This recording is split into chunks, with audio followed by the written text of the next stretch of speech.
मतलब अच्छी नहीं आ रही होगी लेकिन आ रही है।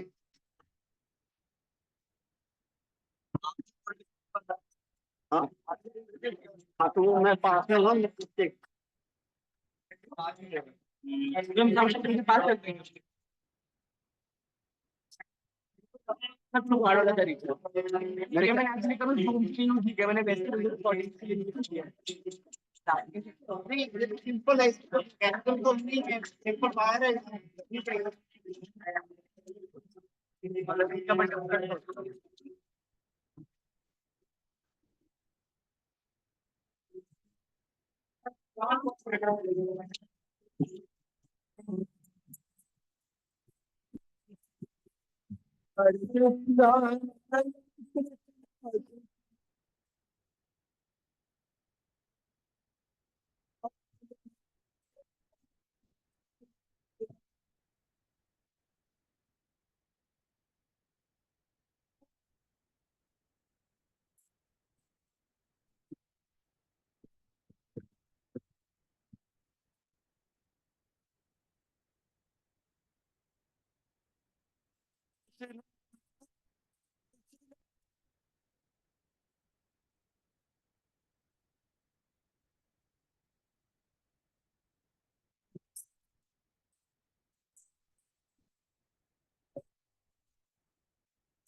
क्या हरे कृष्णा हरे कृष्णा हरे कृष्णा हरे कृष्णा कृष्णा कृष्णा कृष्णा कृष्णा हरे हरे हरे हरे हरे राम हरे राम हरे राम हरे राम राम राम राम राम हरे हरे हरे हरे हरे कृष्णा हरे कृष्णा कृष्णा हरे कृष्णा कृष्णा कृष्णा कृष्णा कृष्णा हरे हरे हरे हरे हरे राम हरे राम हरे राम हरे राम राम राम राम राम हरे हरे हरे हरे। सबका बहुत बहुत स्वागत है। सबको नववर्ष की बहुत बहुत बधाई दी।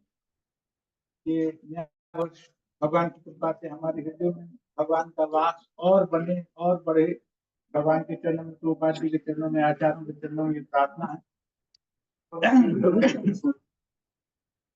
तो ये जो यहाँ भागवत का रेसिटेशन का प्रोग्राम रखा गया, ये नव वर्ष में एक भगवान के नाम के प्रति युग धर्म के प्रति उत्साह जगे और भावना, तो इसीलिए इस संदर्भ को चुना है। आवाज बढ़ा दे थोड़ी।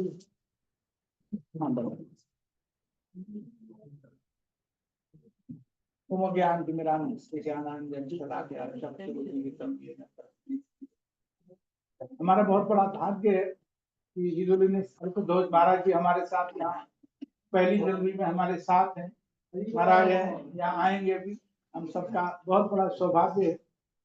अपने आप से ही भगवान कृपा करते हैं। तो महाराज हमारे साथ ज्वाइन करेंगे, डिसाइड करेंगे। किया कि इसके बाद आप थोड़ा एक समरी भगवान के नाम का क्या इन भी है कि नहीं? ये भी एक महत्वपूर्ण तो मैं ये थोड़ा 2 मिनट में भूमिका बना देता हूँ ताकि यहाँ पर जब हम जाएंगे तो कंटेक्स्ट समझ में आए। तो है क्या, पांचवें स्कंद के आखिर में सुखदेव गोस्वामी ने वर्णन किया, सभी लोगों का वर्णन किया 5वें स्कंद में, और अंत में आकर के नरक लोक का वर्णन किया। इस ब्रह्मांड में जो बहुत बड़े बड़े लोग हैं सबका वर्णन करते करते आखिरी 26वें अध्याय में 5वें स्कंद के 26 चैप्टर में, लास्ट चैप्टर में, जब सुखदेव गोस्वामी ने नरकों का वर्णन किया कि किस तरह से वहां पर जो जीव पापी होते हैं, दुष्ट प्रवृत्ति होती है, भोग की प्रवृत्ति होती है, तो अपने अपने पाप के अनुसार किस किस तरह से वहां पर उनको पाप का फल मिलता है, किस किस तरह से वो पाप भोगते हैं, कैसी कैसी यातनाएं, कैसी कैसी प्रताड़नाएं वो नरक में झेलते हैं, बहुत विस्तार से 26वें अध्याय में, पिछले स्कंद के आखिरी अध्याय में बताया। तो परीक्षित महाराज सुनते रहे, और मन, क्योंकि भक्त एक बहुत पर दुखी होता है, तो उनका मन बहुत दुखी हो रहा था ये सुन करके कि कितना जीव नरक में जाकर के और यातना भुगता है, इतना उसको प्रताड़ना होती है, इतना उसको दुख मिलता है, कष्ट पाता है। तो आगे कथा बढ़ाते सुखदेव गोस्वामी उन्होंने रोक दी कथा।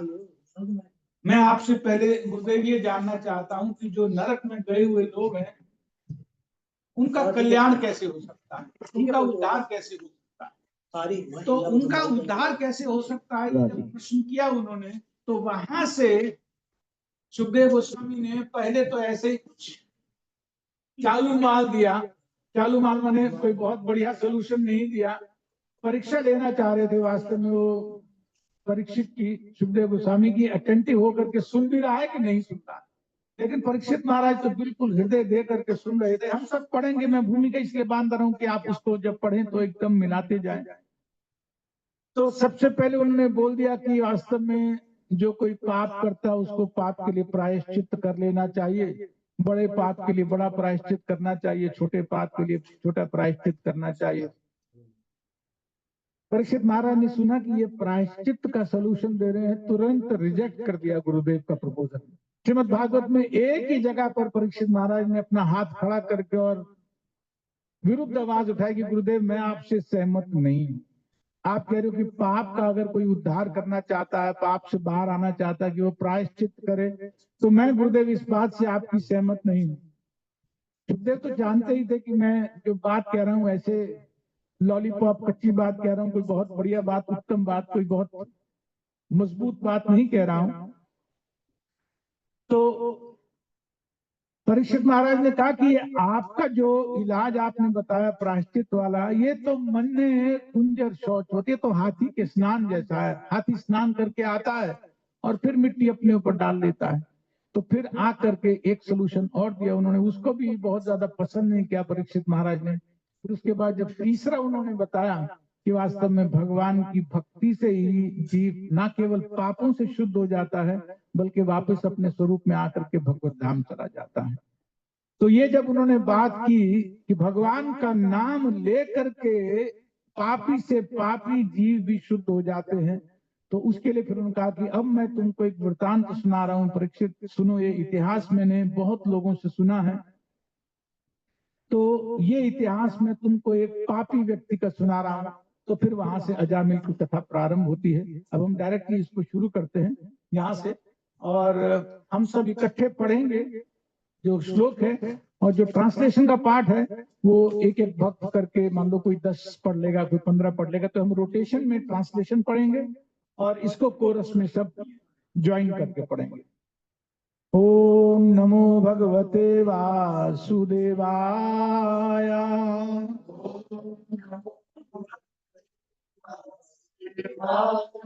ओम नमो भगवते वासुदेवाय।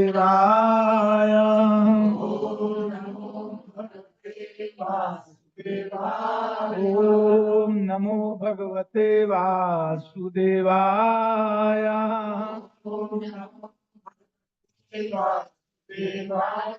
कृष्णाय वासुदेवाय देवकी नंदनाय च नंद गोप कुमार गोविंदाय नमो नमः।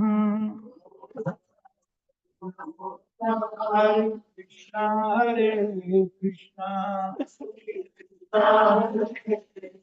कृष्ण कृष्ण हरे हरे,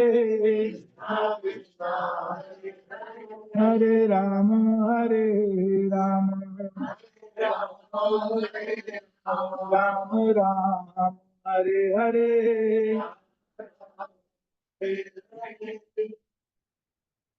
श्रीमद् भागवतम ग्रंथराज महापुराण की, अनंत कोटि वैष्णव वृंद की, शिला प्रभुपाद की, निताय गौर प्रेमानंदे। श्री परीक्षित उवाच, सब कोरस में पढ़ेंगे, इकट्ठे पढ़ेंगे। निवृत्ति मार्गात् कथिता आदौ भगवता यथा, क्रमयोगोपलब्धेन ब्रह्मणा यत् संस्कृति।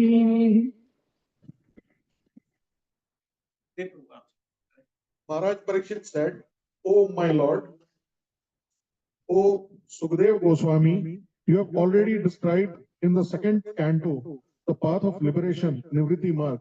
By following that path, one is certainly elevated gradually to the highest planetary system, Brahmalok, from which one is promoted to the spiritual world along with Lord Brahma. Thus, one's repetition of birth and death is in the material world ceases." प्रवृत्ति लक्षण चैवा त्रैगुण्या विषयो मुने यो साधुना प्रतिवेदी सदा पुनः पुनः। O great sage Sukadeva Goswami, unless the living entity is freed from the infection of the material modes of nature, he receives the different types of bodies in which to enjoy or suffer. And according to the body, he is understood to have various inclinations. By following these inclinations, he traverses the path called Vritti Marg, by which one may be elevated to the heavenly planets, as you have already described in the third page. अधर्मलक्षणानां नरकस्तावन्निता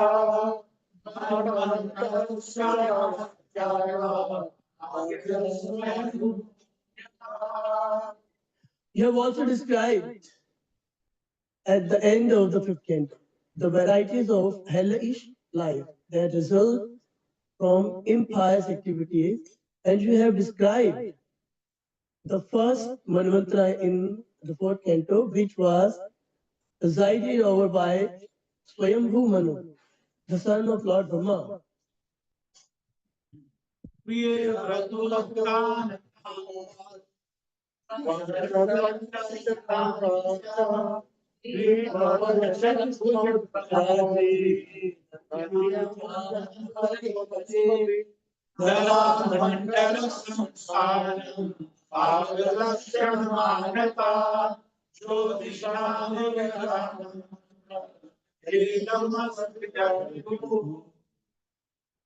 My dear Lord, you have described the dynasties and the characteristics of King Priyavarta and Uttanapada.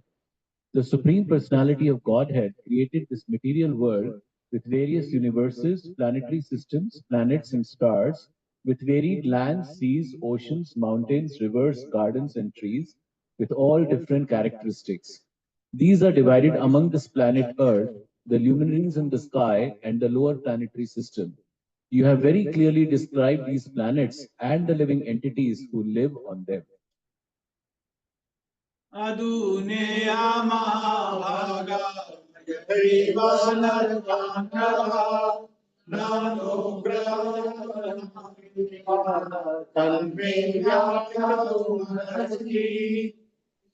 O greatly fortunate and opulent Shukdev Goswami, now kindly tell me how human beings may be saved from having to enter hellish conditions in which they suffer terrible pains.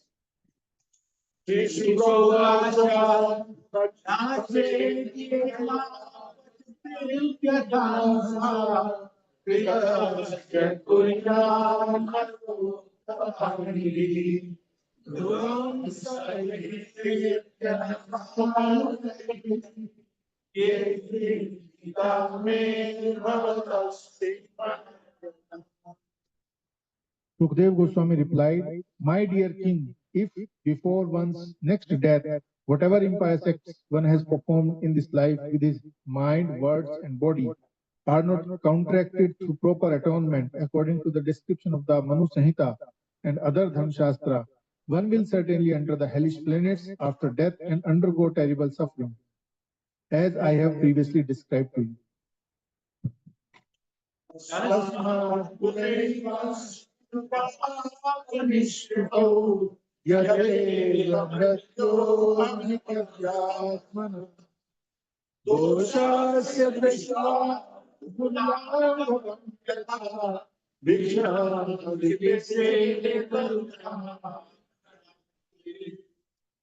Therefore, before one's next death comes, as long as one's body is strong enough, one should quickly adopt the process of atonement according to Shastra. Otherwise, one's time will be lost and the reactions of its sins will increase. As an expert physician diagnoses and treats a disease according to its gravity, one should undergo atonement according to the severity of one's sins.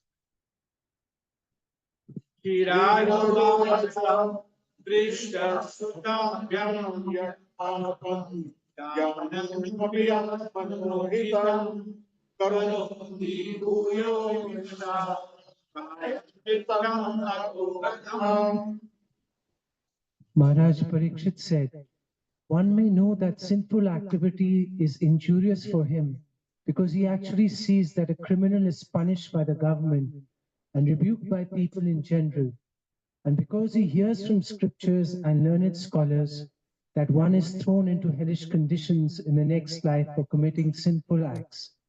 Nevertheless, in spite of such knowledge, one is forced to commit sins again and again, even after performing acts of atonement. Therefore, what is the value of such atonement?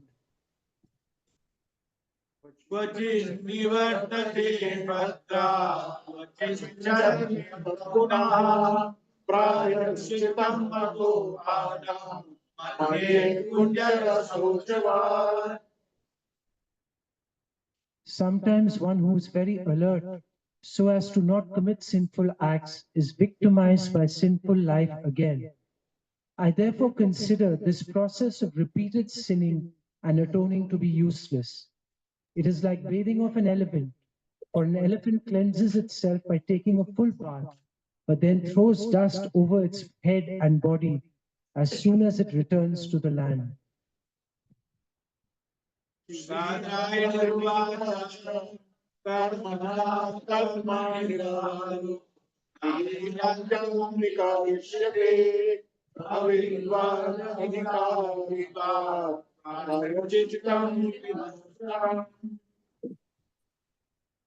Shukadev Goswami, the son of Vedvyas, answered, My dear king, since the acts meant to neutralize impious actions are also fruitive, they will not release one from the tendency to act fruitively.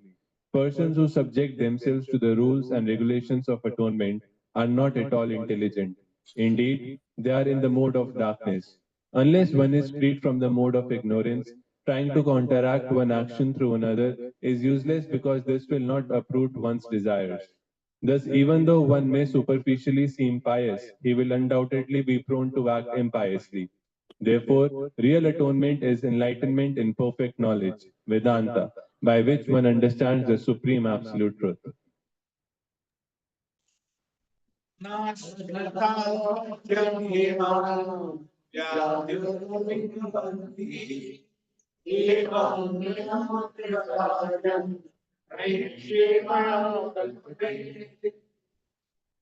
My dear king, if a diseased person eats the pure uncontaminated food prescribed by a physician, he is gradually cured, and the infection of disease can no longer touch him.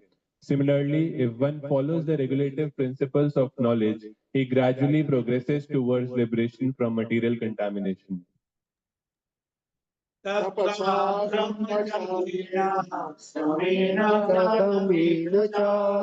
त्यागेन सत्यशोचाभ्याम् यमेन नियमेन वा देहभागबुद्धिजं धीरधरं जना श्रद्धेनान्विता क्षिपन्ति यगं महदपि वेणुगुल्मइवानला.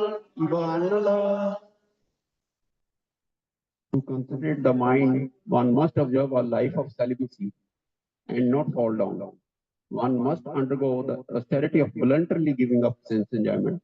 One must then control the mind and senses, give charity, be truthful, clean, and non-violent, follow the regulative principles, and regularly chant the holy name of the Lord.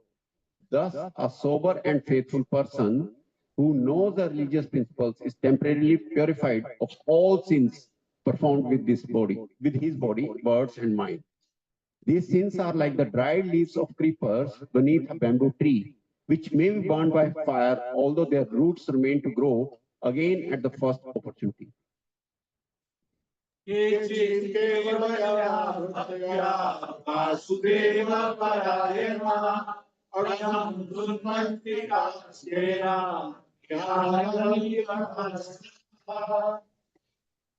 Only a rare person who has adopted complete unalloyed devotional service to Krishna can uproot the weeds of sinful actions with no possibility that they will revive.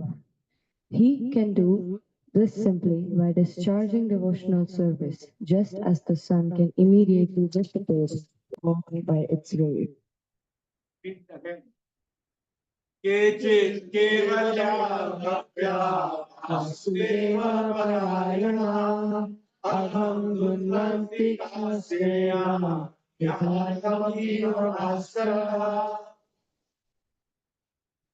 Only a rare person who has adopted complete unalloyed devotional service to Krishna can uproot the weeds of sinful actions with no possibility that they will revive. He can do this simply by discharging devotional service, just as the sun can immediately dissipate fog by its rays. तो यहाँ पर सुखदेव गोस्वामी ने reject कर दिया पहले सारे process को. यहाँ बोल रहे हैं only one thing can help and that is discharging of devotional service. जैसे सन सूर्य जैसे ही उदय होता है शौक तुरंत समाप्त हो जाती है। उसी तरह से भक्ति जब उदय होती है हृदय में, तो सभी वासनाएं हृदय की समाप्त हो जाती हैं। नहीं तो बाकी जितने भी प्रोसेस हैं उसमें टेम्पररी अटोनमेंट तो हो जाता है, लेकिन डिजायर का जो सीड है, जो इच्छा के जो बीज है भौतिक जगत में जो भोग करने के हैं, वो नहीं जाते हैं। वो तो सिर्फ भक्ति से ही जाएंगे, और कोई इसमें अन्य उपचार सुखदेव गोस्वामी कह रहे हैं और कुछ इसके अलावा उपचार नहीं। ना तथा भगवान राजन यथा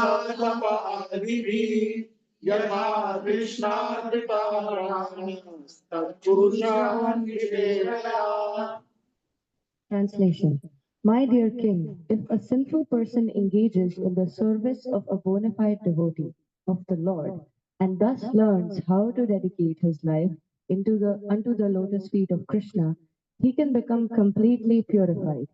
One cannot be purified merely by undergoing austerity, penance, brahmacharya, and the other methods of atonement I have previously described. तद्विचीनो यलोके पन्थाशे मोक्षोमया Sushila साधनो यत्र नारायणो नारायणः। The path followed by pure devotees who are well behaved and fully endowed with the best qualifications is certainly the most auspicious path in this world, in this material world. It is free from fear and it is authorized by the Shastras. My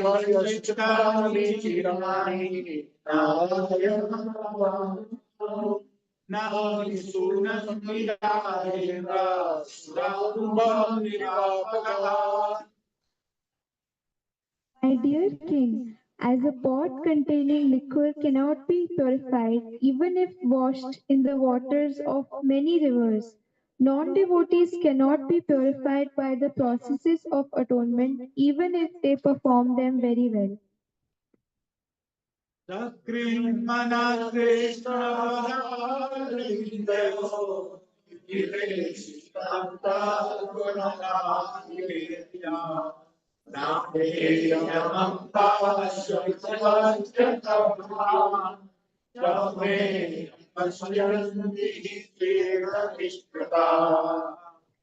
Although not having fully realized Krishna, persons who have even once surrendered completely unto his lotus feet and who have become attracted to his name, form, qualities, and pastimes are completely freed of all sinful reactions, for they have thus accepted the true method of atonement.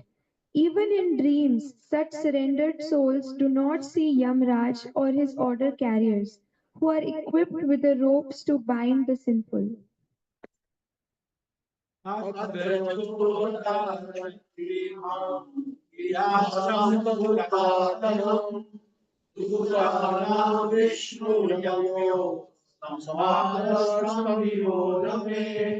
In this regard, learned scholars and saintly persons describe a very old historical incident involving a discussion between the order couriers of Lord Vishnu and those of Yamraj. Please hear of this from me. His Holiness Vidyut Maharaj की जय। Kanye कुब्जे दुजा कश्ये दासी पति राजामिला नाम सदाचारो दास्या संसर्गदूषिता। In the city known as Kanyakurja, there was a Brahmana named Ajamil who married a prostitute maidservant and lost all his Brahminical qualities because of the association of the low caste woman. बन्धक्षैकैतवैश्वर्यो गरितां वृत्तिमास्थिता विभ्राट् कुटुम्बमाश्रिता।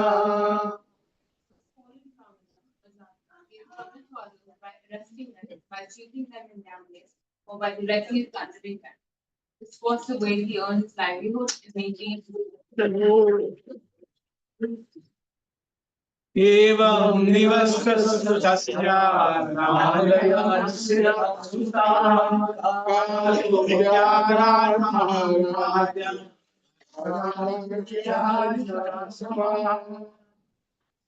You think while thus spent his time in abominable sinful activity, he maintained his family of 28 years of his life lifetime.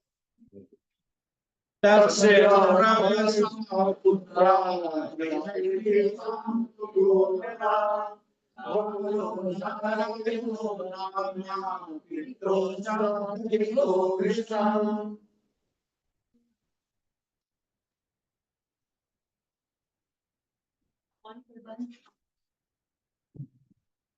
That old man, Ajamila, had 10 sons, of whom the youngest was a baby named Narayana.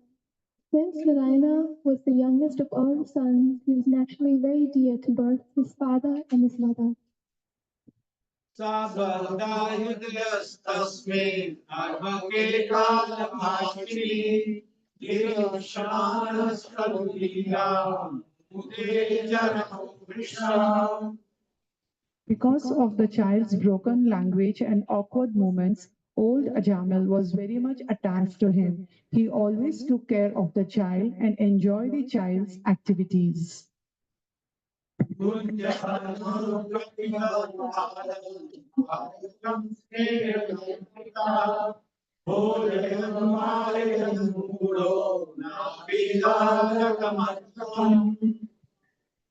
When Ajamil chewed food and ate it, he called the child to chew and eat. And when he drank, he called the child to drink. Also, always engaged in taking care of the child and calling his name Narayana. Ajamil could not understand that his own time was now exhausted and that death was upon him.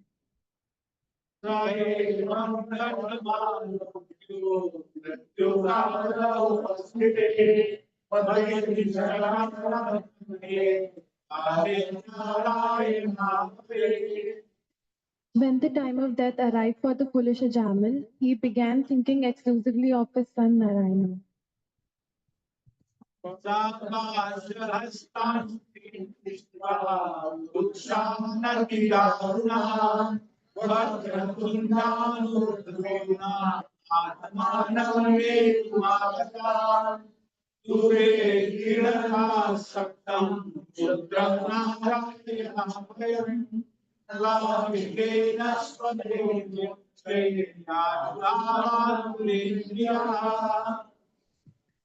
Ajamil then saw three awkward persons with deformed bodily features, fierce, twisted faces, and hair standing erect on their bodies. With ropes in their hands, they had come to take him away to the abode of Yamraj. When he saw them, he was extremely bewildered, and because of attachment to his child, who was playing a short distance away, Ajamil began to call him loudly by his name. Thus, with tears in his eyes, he somehow or other chanted the holy name of Narayan.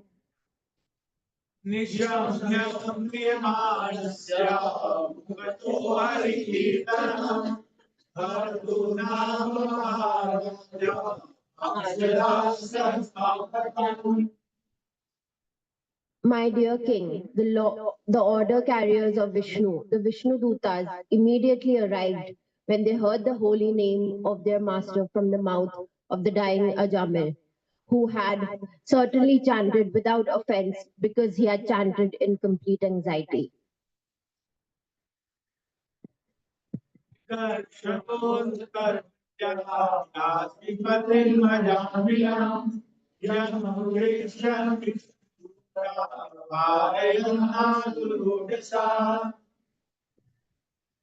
The order carriers of the Yamraj were snatching the soul from the core of the heart of Ajamila, the husband of the prostitute. But with resounding voices of messengers of the Lord Vishnu, the Vishnu Duta forbade them to do so.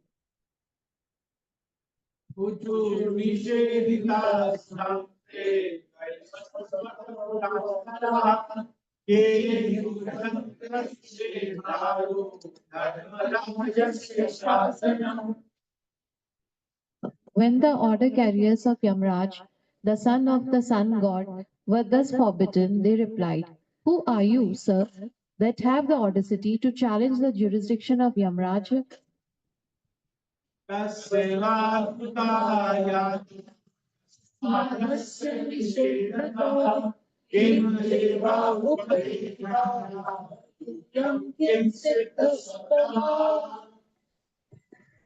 Dear sirs, whose servants are you? Where have you come from? And why are you forbidding us to touch the body of Ajamila? Are you demigods from the heavenly planets? Are you sub-demigods? Or are you the best of devotees? The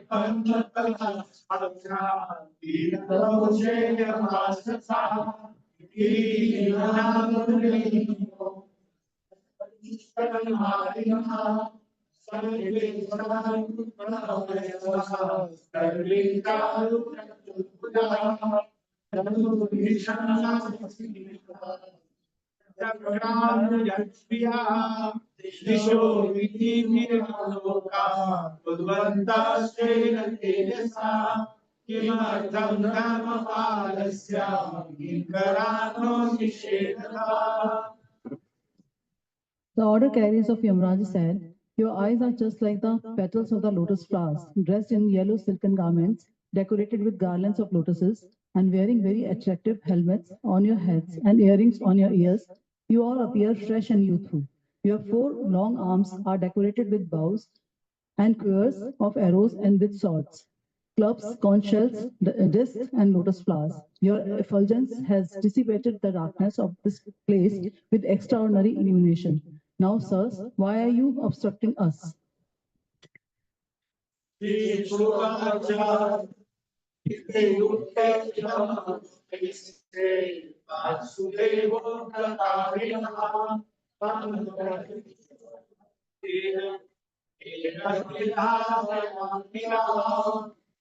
Shukdev Goswami continued, being thus addressed by the messengers of Yamraj, the servants of Vasudev smiled and spoke the following words in voices as deep as the sound of rumbling clouds.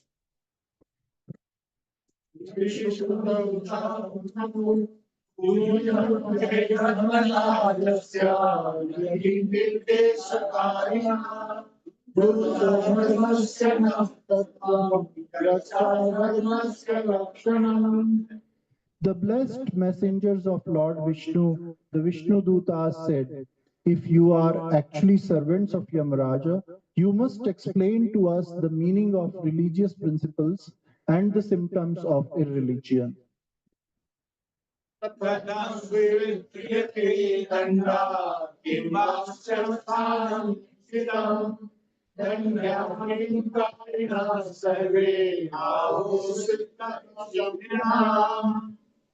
What is the purpose of process of punishing others?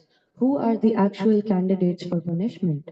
Are all karmis engaged in fruitive activities punishable, or only some of them?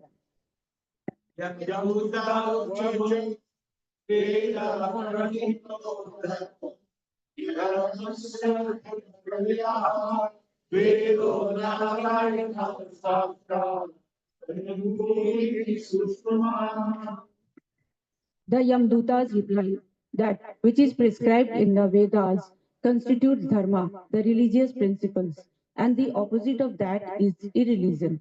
The Vedas are directly the supreme personality of Godhead, Narayana, and are self-born. This we have heard from Yamraj.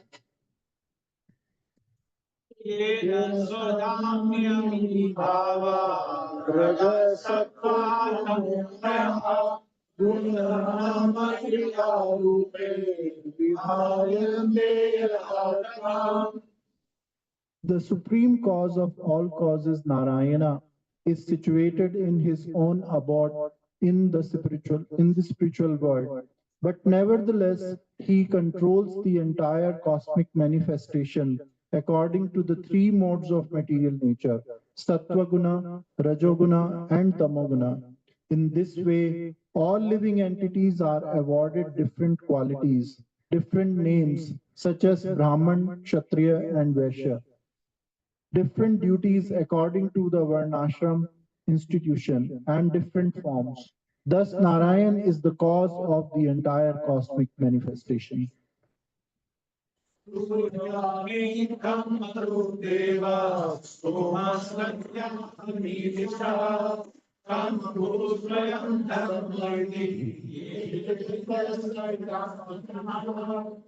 The sun, fire, sky, air, demigods, moon, evening, day, night, directions, water, land, and Supersoul himself all witness the activities of the living entity.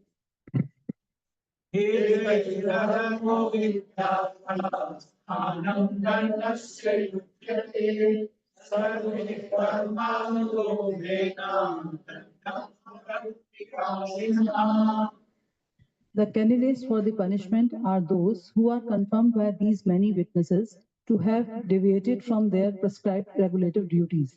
Everyone engaged in fruitive activities is suitable to be subjected to the punishment according to his sinful acts.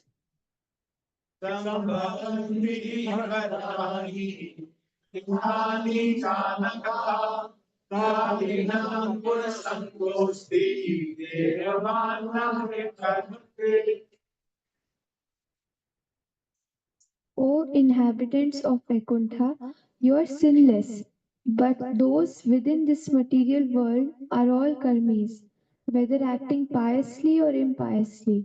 Both kinds of action are possible for them because they are contaminated by the three modes of nature and must act accordingly. One who has accepted a material body cannot be inactive, and sinful action is inevitable for one acting under the modes of material nature. Therefore, all the living entities within this material world are punishable.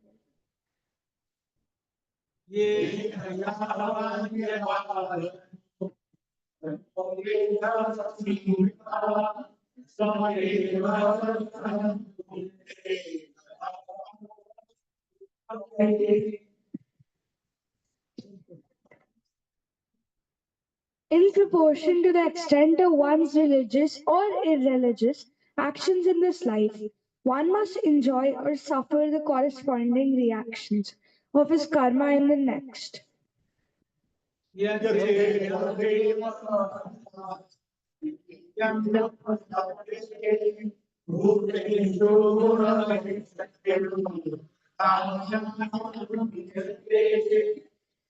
O best of demigods, we can see three different varieties of life which are due to contamination of three modes of the nature. The living entities are thus known as the peaceful, restless, and the foolish. As happy, unhappy, or in between, or as religious, irreligious, and semi-religious, we can deduce that in the next life these three kinds of material nature will similarly act.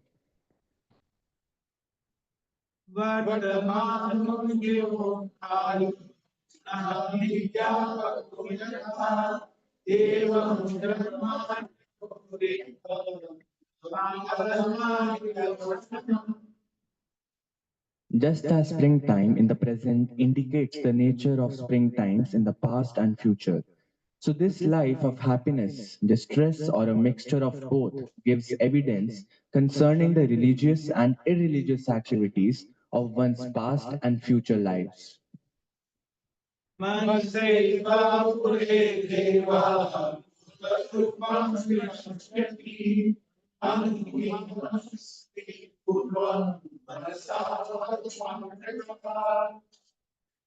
The omnipotent Yamraja is as good as Lord Brahma, for while situated in his own abode or in everyone's heart like the Paramatma, he mentally observes the past activities of a living entity and thus understands how the living entity will act in future lives.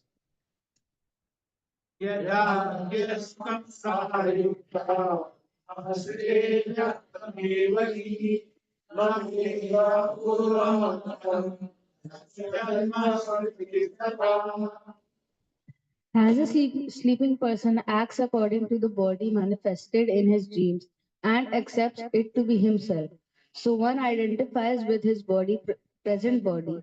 which he acquired because of his past religious or irreligious actions, and is unable to know his past or future lives. पंचवी गुरुदेवाना पंचवेदान पंचवी एक सुशोषेण स्वयं सप्तदशे.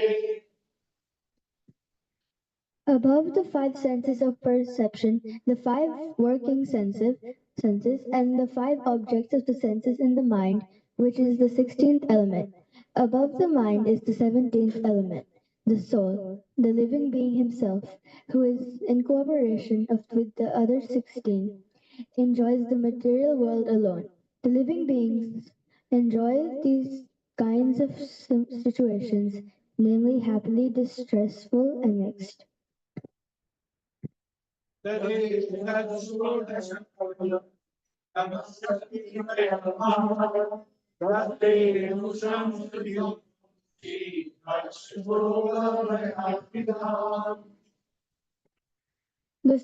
subtle body is endowed with 16 parts, the five knowledge acquiring senses, the five working senses, the five objects of sense gratification, and the mind. The subtle body is an effect of the three modes of material nature. It is composed of insurmountably strong desires, and therefore it causes the living entity to transmigrate from one body to another in the human life, animal life, and life as a demigod. When the living entity gets the body of a demigod, he is certainly very jubilant. When he gets the human body, he is always in lamentation. And when he gets the body of an animal, he is always afraid. In all conditions, however, he is actually miserable. His miserable condition is called samsmriti, or transmigration in material life.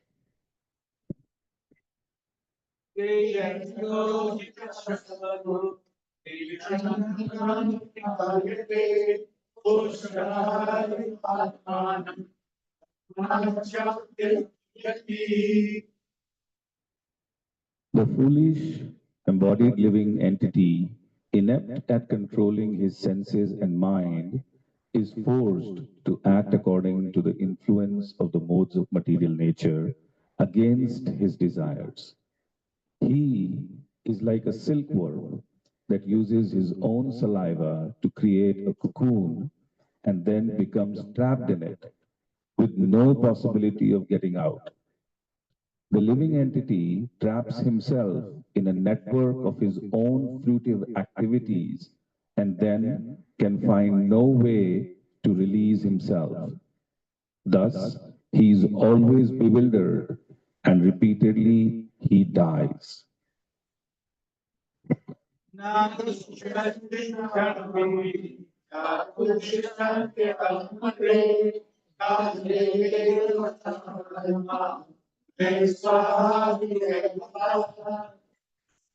Not a single living entity can remain unengaged even for a moment. One must act by his natural tendency according to the three modes of material nature, because this natural tendency forcibly makes him work in a particular way.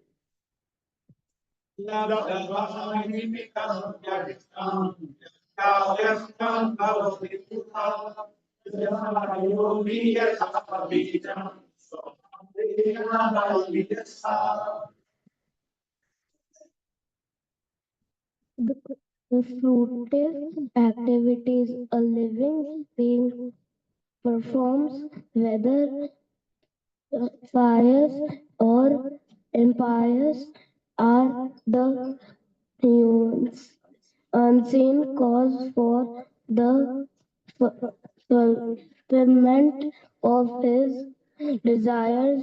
This unseen cause is the root for the living entity, different bodies because of his intent desire.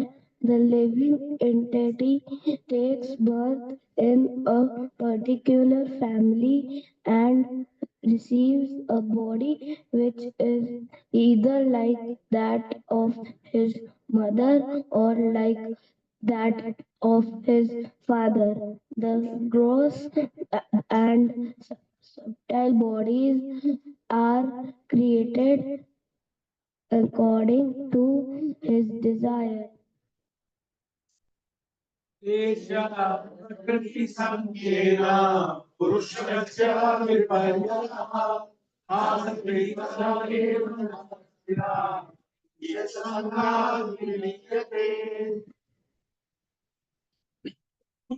Since the living entity is associated with material nature, he is in an awkward position.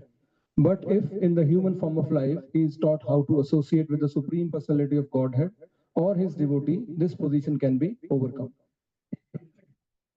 I am Ishwar Sam.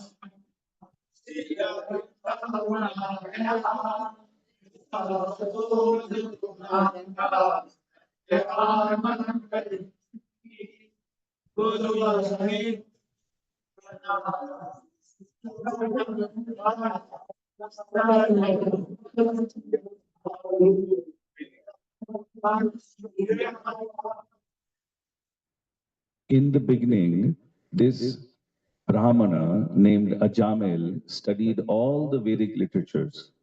He was a reservoir of good character, good conduct, and good qualities. Firmly established in executing all the Vedic injunctions, he was very mild and gentle, and he kept his mind and senses under control. Furthermore, he was always truthful. He knew how to chant the Vedic mantras, and he was also very pure. Ajamil was very respectful to his spiritual master, the fire god, guests, and the elderly members of his household. Indeed, he was free from false prestige. He was upright, benevolent to all living entities, and well behaved. He would never speak nonsense or envy anyone.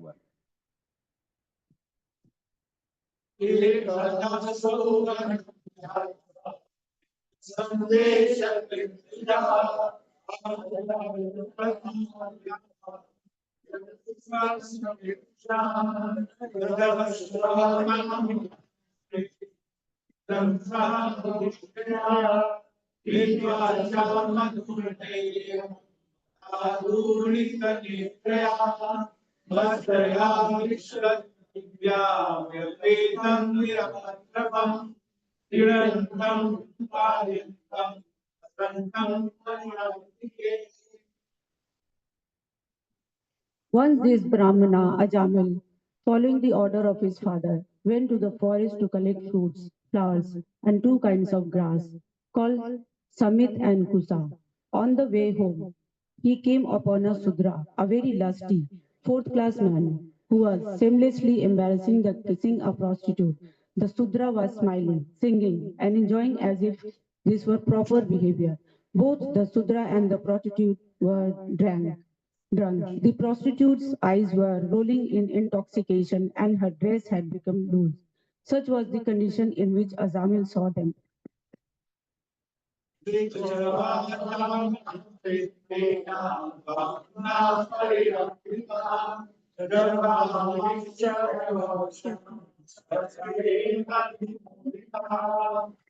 The Shudra, his arm decorated with turmeric powder, was embracing the prostitute. When Ajamila saw her, the dormant lusty desires in his heart awakened, and in illusion he fell under the control.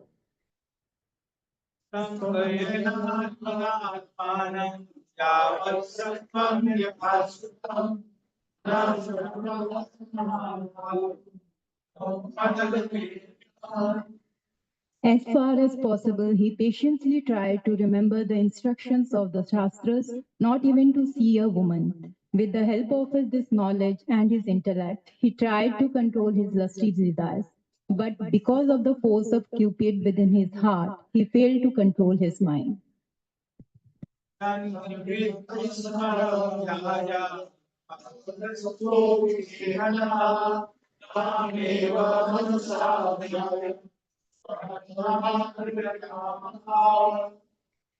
In the same way that the sun and moon are eclipsed by a low planet, the Brahmana lost all his sense. Taking advantage of his situation, he always thought of the prostitute And within a short time, he took her as a servant in his house and abandoned all the regulative principles of Brahman.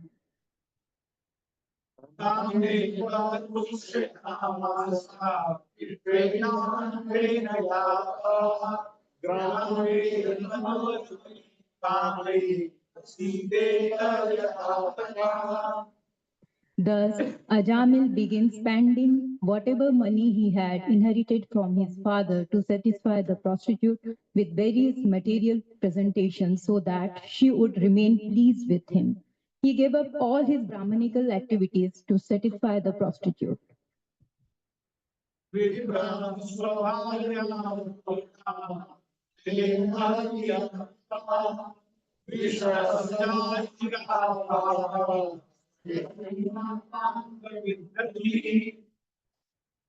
Because his intelligence was pierced by the lustful glance of the prostitute, the victimized Brahman Ajamil engaged in sinful acts in her association. He even gave up the company of his very beautiful young wife who came from a very respectable Brahman family.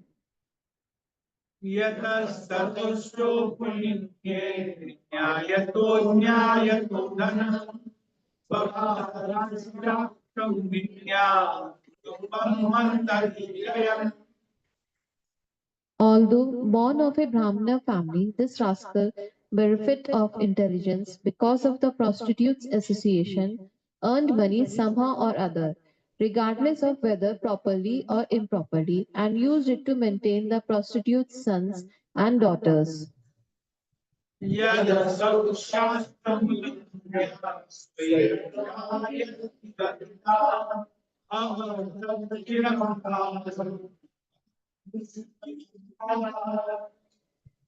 This Brahmana irresponsibly spent his long lifetime transgressing all the rules and regulations of the Holy Scripture, living extravagantly and eating food prepared by a prostitute.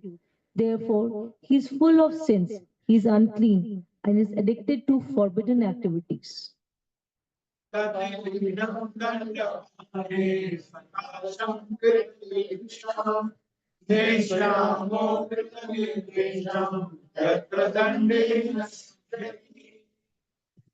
This man, Ajamila, did not undergo atonement.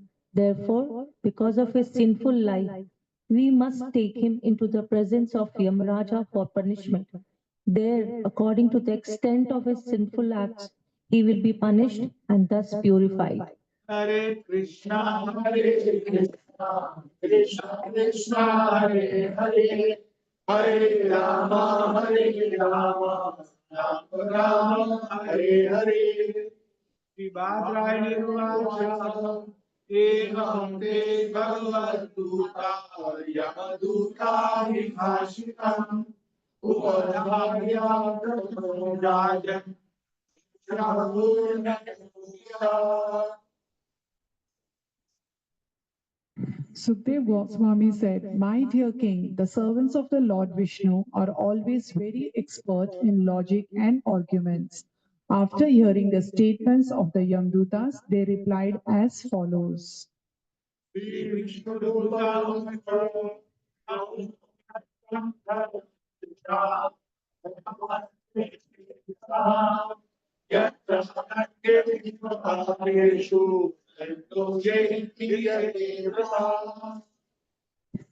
The Vishnudutta said, "Alas, how painful it is that irreligion is being introduced unto an assembly where religion should be maintained.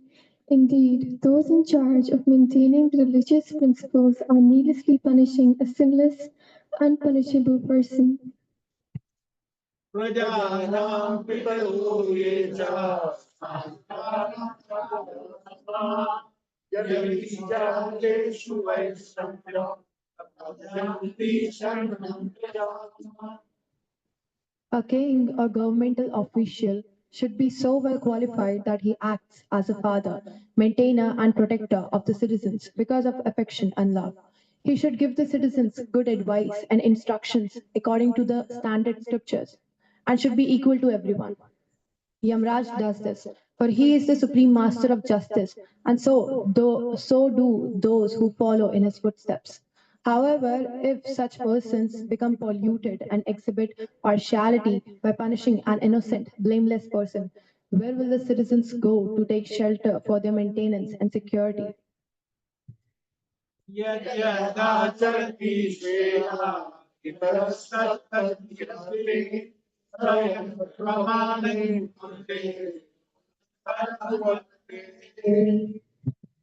The mass of people follow the example of a leader in society and imitate his behavior.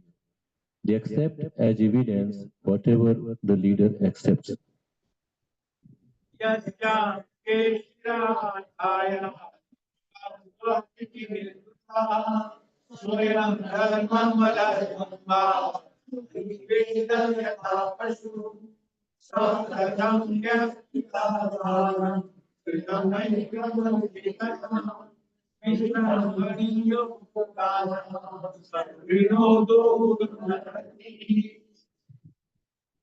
People in general are not very advanced in knowledge by which to discriminate between religion and irreligion. The innocent, unenlightened citizen is like an ignorant animal sleeping in peace with its head on the lap of its master, faithfully believing in the master's protection. If a leader is actually kind-hearted and deserves to be the object of a living entity's faith, how can he punish or kill a foolish person who has fully surrendered in good faith and friendship?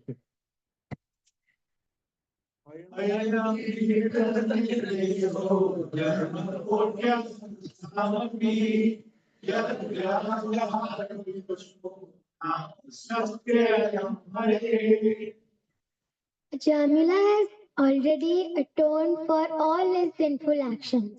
Indeed, he has atoned not only for his sins performed in one life, but for those performed in millions of lives.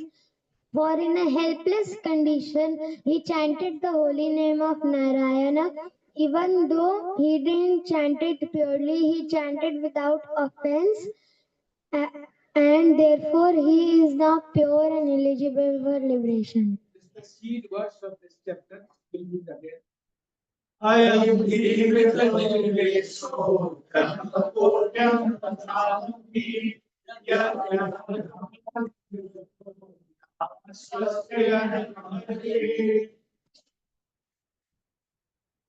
Ajamila has already atoned for all his sinful actions. Indeed, he has atoned not only for sins performed in one life, but for those performed in millions of lives. For in a helpless condition, he chanted the holy name of Narayana. Even though he did not chant purely, he chanted without offense. And therefore, he is now pure and eligible for liberation. Ajamila has already atoned for all his sinful actions. Indeed, he has atoned not only for sins performed in one life, but for those performed in millions of lives. For in a helpless condition, he chanted the holy name of Narayana. Even though he did not chant purely, he chanted without offense. And therefore he is now pure and eligible for liberation. Once more. Ajamil has already atoned for all his sinful actions. Indeed, he has atoned not only for his sins performed in one life, but for those performed in millions of lives. For in a helpless condition, he chanted the holy name of Narayan. Even though he did not chant purely, he chanted without offense. And therefore, he is now pure and eligible for liberation. Explain, Prabhu. Just in 1 or 2 minutes, explain. Explain the word.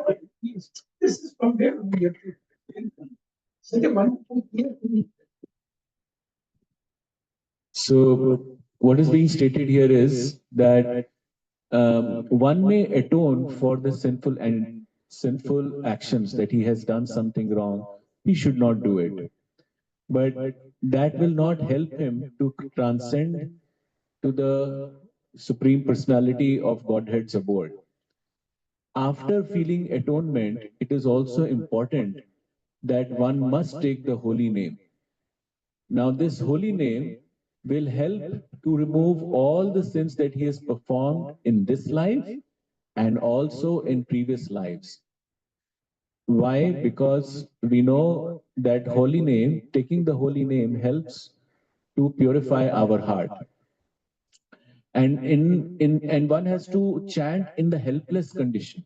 One has to cry, one has to chant so that in a mood of helpless condition, in a mood of humility, in a mood that one is feeling that why am I here?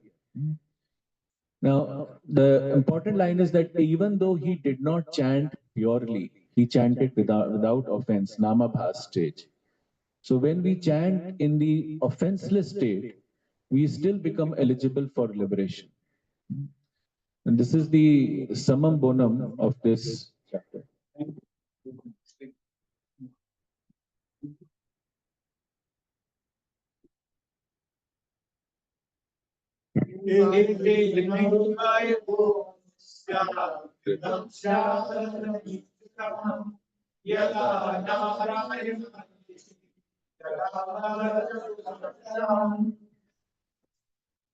The Vishnudutas continued. Even previously, while eating and at other times, this Ajamila would call his son, saying, "My dear Narayana, please come here." Although calling the name of his son, he nevertheless uttered the four syllables, Narayana. Simply by chanting the name of Narayana, in this way, he sufficiently atoned for the sinful reactions of millions of lives.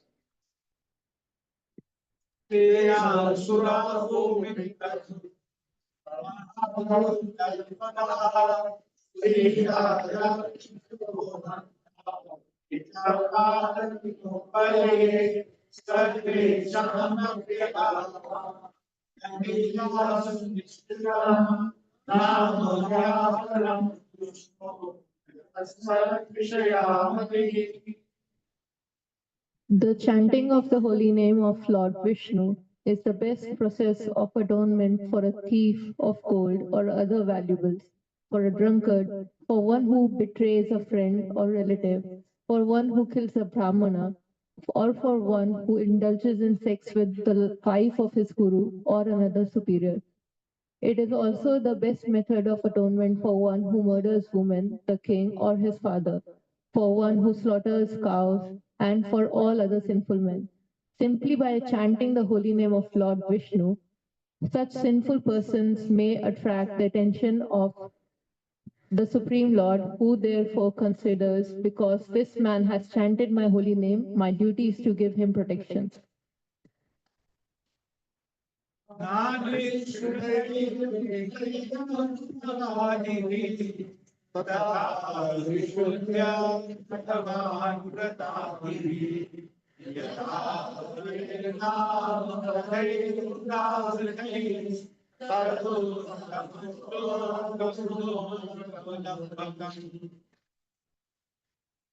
By following the Vedic ritualistic ceremonies or undergoing atonement, sinful men do not become as purified as by chanting once the holy name of the Lord Hari. Although ritualistic, atonement may free one from sinful reactions. It does not awaken devotional service. Unlike the chanting of the Lord's name, which reminds one of the Lord's fames, qualities, attributes, pastimes, and paraphernalia.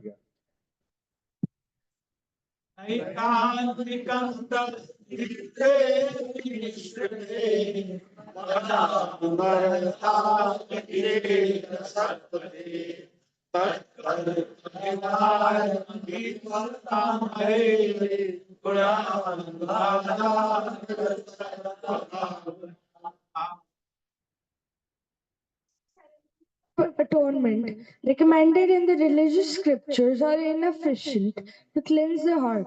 Absolutely. Just after atonement, one's mind again runs towards the material activities.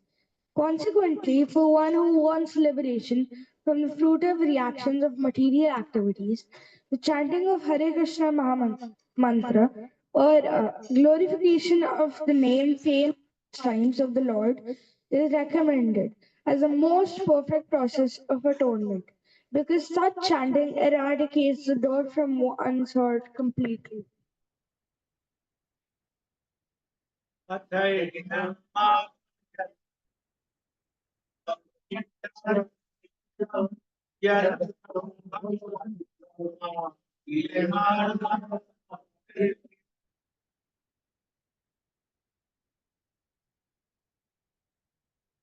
At the time of death, the Ajamila helplessly and very loudly chanted the holy name of Lord Narayana. That chanting alone had already freed him from the reaction of all sinful life. Therefore, O servant of Yamraja, do not try to make him to your master for punishment in hellish condition.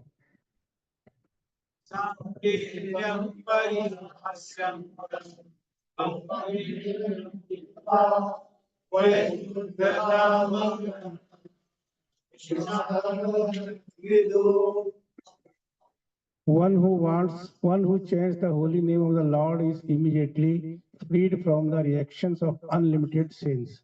Even if he chants indirectly to indicate something else, jokingly for musical entertainment, or even neglectfully, this is accepted by the learned scholars of the scriptures.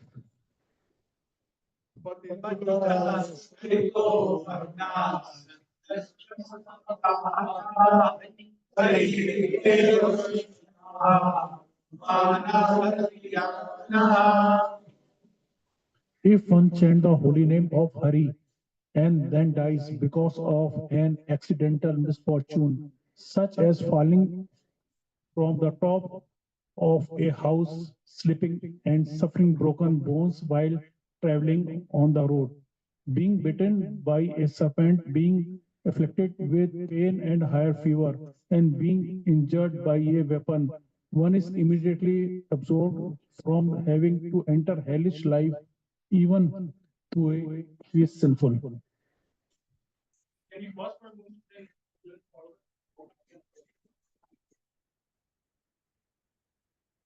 और आगे आगे इस पे आगे please please काम करो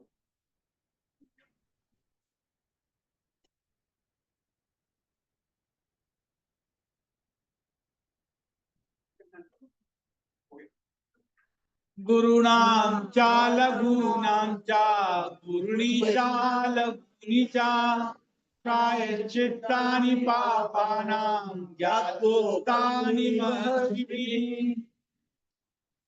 Authorities who are learned scholars and sages have carefully ascertained that one should atone for the heaviest sins by undergoing a heavy process of atonement, and one should atone for lighter sins by undergoing lighter atonement. Chanting the Hare Krishna mantra, however, vanquishes all the effects of sinful activities, regardless of whether heavy or light. Once more, please.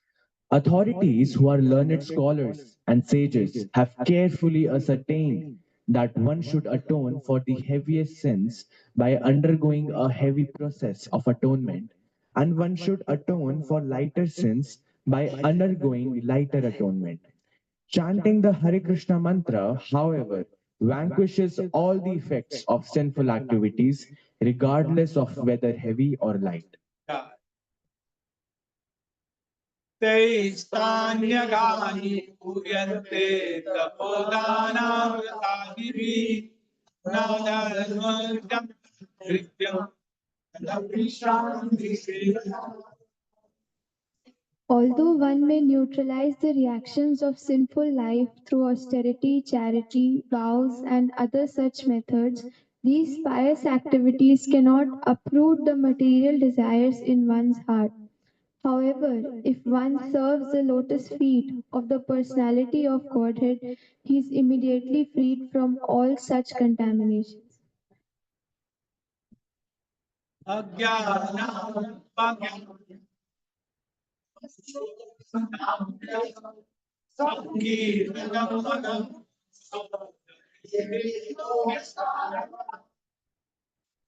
As fire burns dry grass to ashes, so the holy name of the Lord, whether chanted knowingly or unknowingly, burn the ashes without fail, all the reactions of one sinful activity. यदा गदं वीरतं युक्तं यदरिच्छया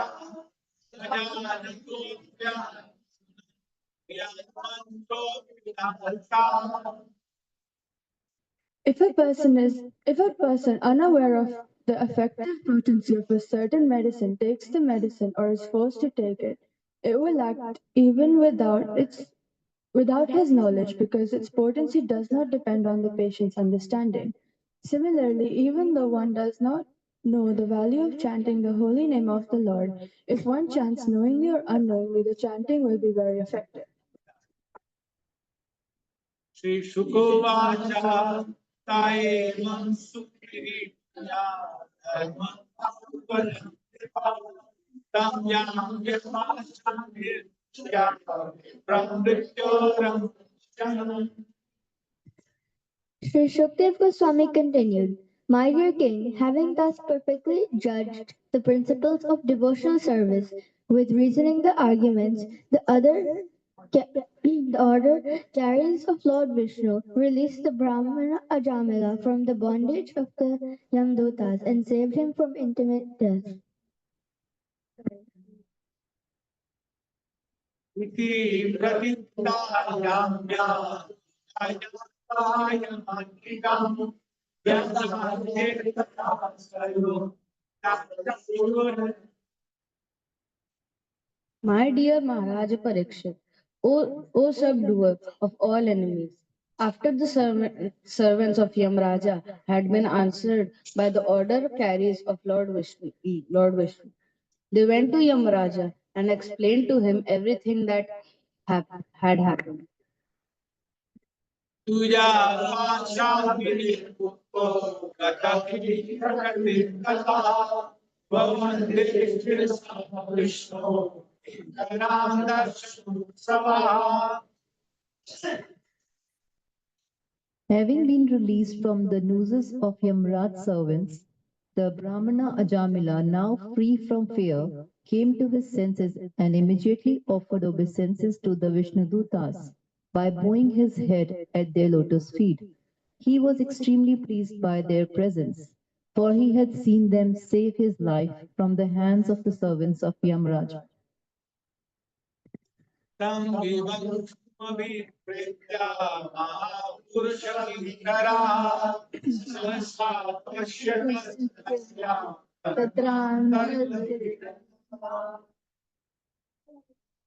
O sinless Maharaj Parikshit, the order carriers of the Supreme Personality of Godhead, the Vishnu Dutas, saw that Ajamil was attempting to say something, and thus they suddenly disappeared from his presence.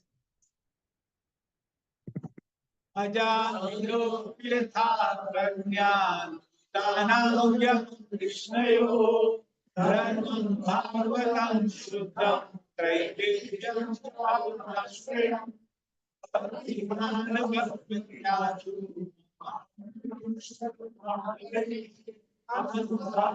महानासी भक्तो. After hearing the discourses between the Yamdutas and the Vishnudutas, Ajamil could understand the religious principles that act under the three modes of material nature. These principles are mentioned in the three Vedas. He could also understand the transcendental religious principles which are above the modes of material nature and which concern the relationship between the living being and the Supreme Personality of Godhead. Furthermore, Ajamil heard glorification of the name, fame, qualities, and pastimes of the Supreme Personality of Godhead. He thus became a perfectly pure devotee. He could then remember his past sinful activities, which he greatly regretted having performed.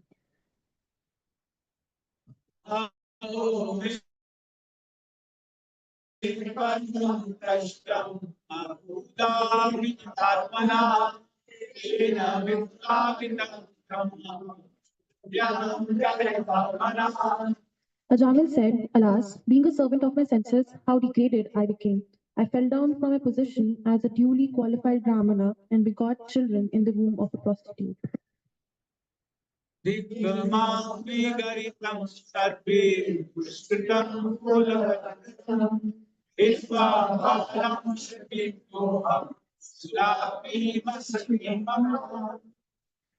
Alas, all condemnation upon me. I acted so sinfully that I degraded my family tradition.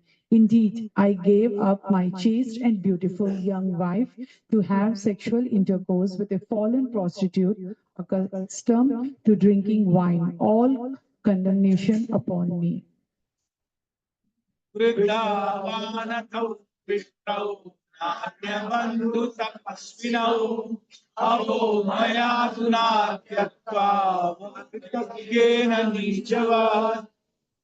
My father and mother were old and had no other son or friend to look after them.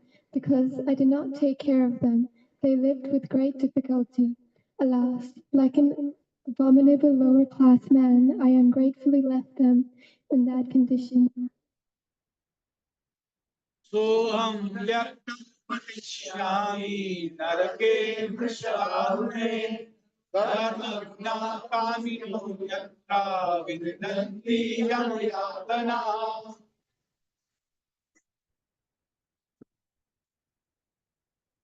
It is now clear that as a consequence of such activities, a sinful person like me must be thrown into hellish conditions meant for those who have broken religious principles and must there suffer extreme miseries.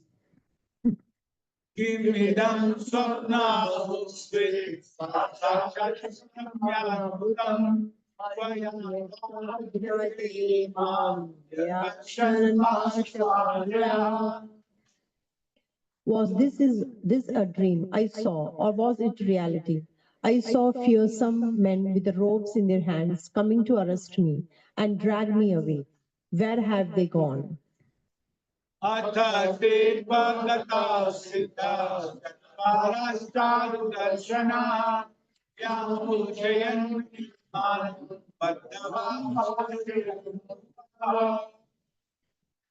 And where have those four liberated and very beautiful persons gone who released me from arrest and saved me from being dragged down to the hellish regions?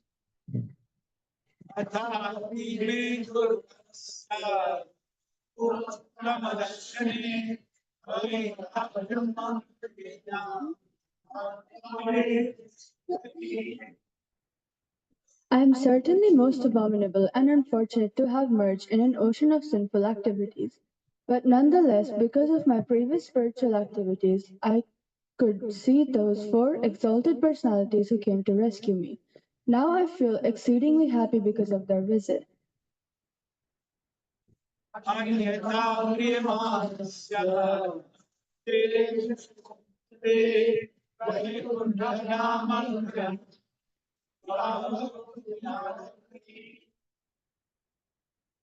Were it not for my past devotional service, how could I, a most unclean keeper of a prostitute, have gotten an opportunity to chant the holy name of Vaikuntapati when I was just ready to die?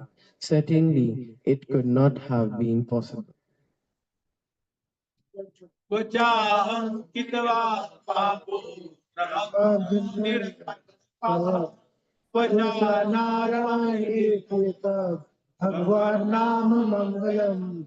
Ajamil continued, I am a shameless cheater who has killed his Brahminical culture.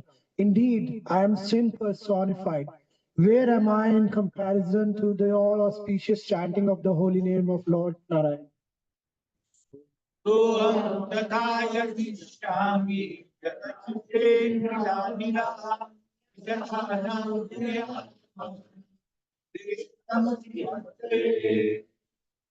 I am such a sinful person, but since I have now gotten this opportunity, I must completely control my mind, life, and senses, and always engage in devotional service so that I may not fall again into the deep darkness and ignorance of material life.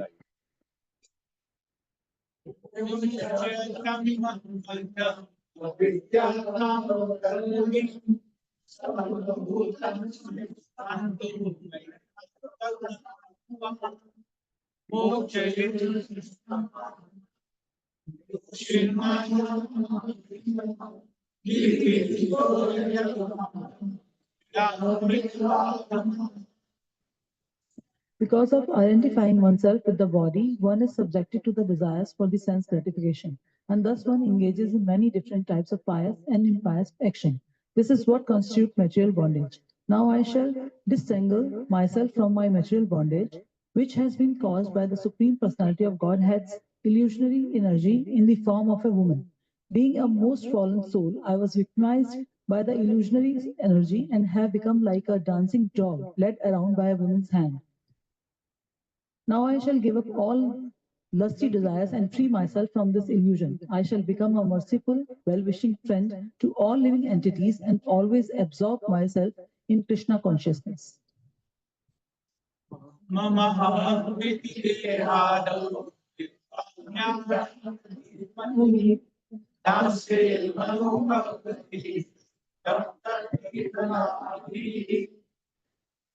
Simply because I chanted the holy name of Lord in the association of devotees, my heart is now becoming purified. Therefore, I shall not fall victim again to the false lures of material sense gratification. Now that I have become fixed in the absolute truth, henceforth, I shall not identify myself with the body. I shall give up false conception of I and mine and fix my mind on the lotus feet of Krishna.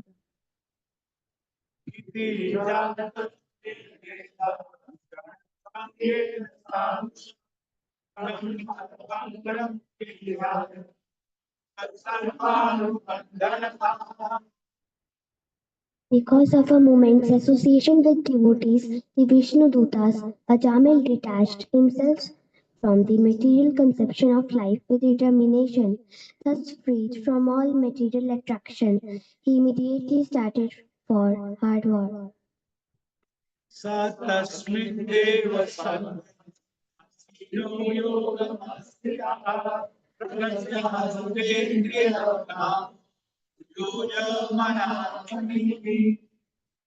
In Hardwar, Ajamil took shelter at a Vishnu temple where he executed the process of Bhakti Yoga. He controlled his senses and fully applied his mind in the service of the Lord.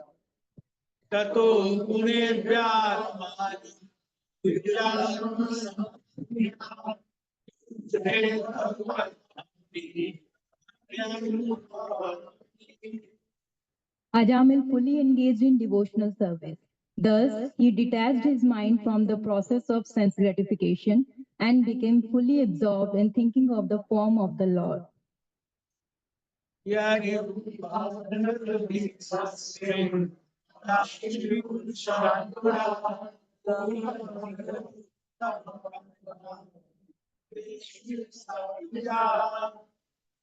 When his intelligence and mind were fixed upon the form of the Lord, the Brahmana Ajamila once again saw before him four celestial persons. He could understand that they were those he had seen previously, and thus he offered them his obeisances by bowing down before them.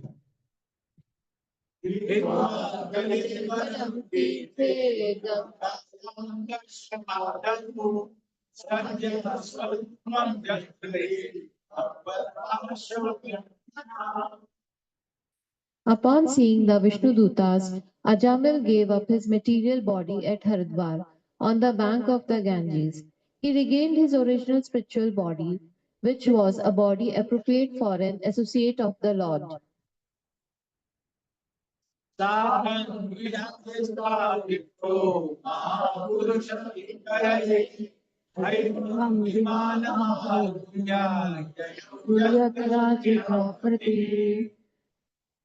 Accompanied by the order carriers of the Lord Vishnu, Ajamila boarded an airplane made of gold.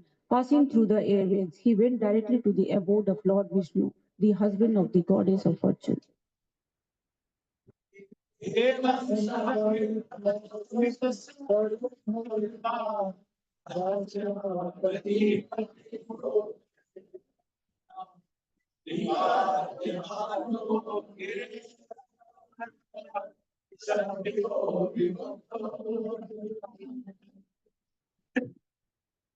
Ajamil was a Brahmin who, because of bad association, had given up all Brahminical culture and religious principles.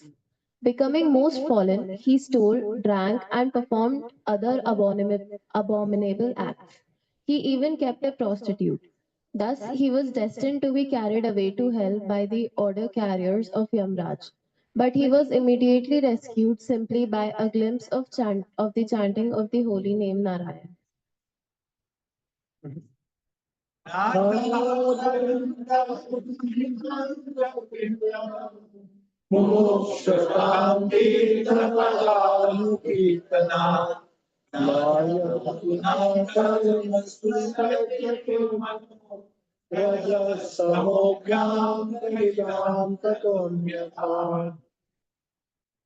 Therefore, one who desires freedom from material bondage should adopt the process of chanting and glorifying the name, fame, form, and pastimes of Supreme Personality of Godhead, at whose feet all the holy places stand.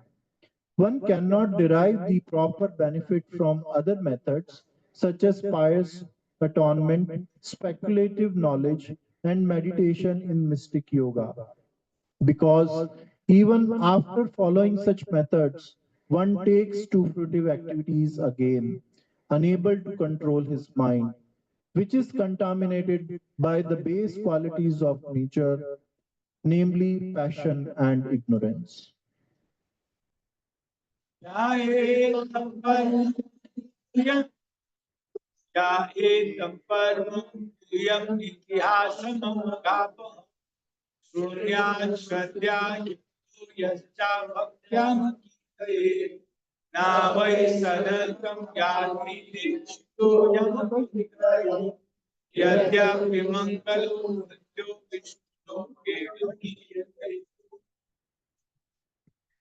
Because this very confidential historical narration has the potency to vanquish all sinful reactions, one who hears or describes it with faith and devotion is no longer doomed to hellish life, regardless of his having a material body and regardless of how sinful he may have been. Indeed, the Yamdutas who carry out the orders of Yamraj do not approach him even to see him. After giving up his body, he returns home back to Godhead, where he is very respectfully received and worshipped.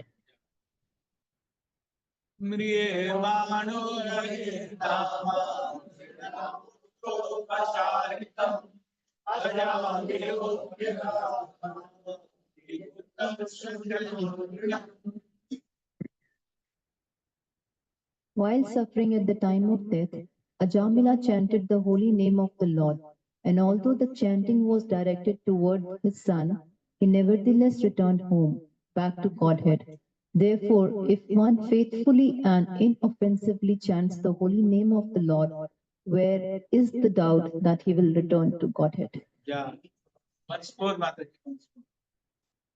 While suffering at the time of death, Ajamila chanted the holy name of the Lord, and although the chanting was directed towards his son, he nevertheless returned home, back to Godhead. Therefore, if one faithfully and inoffensively chants the holy name of the Lord, where is the doubt that he will return to Godhead?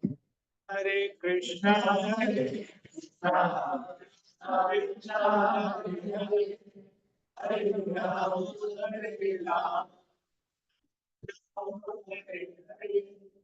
Viraju Acha, Nishange Deva, Mato Varita, Pratya, Gita, Evam Adagyo, Vitamare, Hare Chikayas,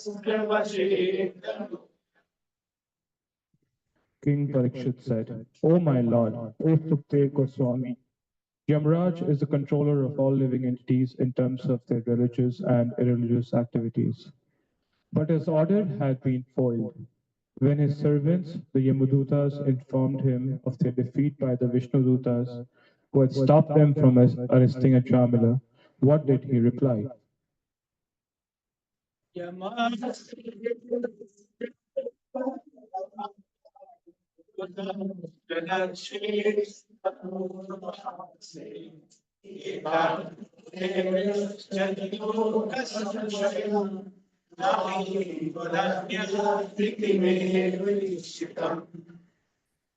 O great sage, never before has it been heard anywhere that an order from Yamaraj has been baffled. Therefore, I think that people will have doubts about this that no one but you can eradicate. Since that is my firm conviction, kindly explain the reasons for these events.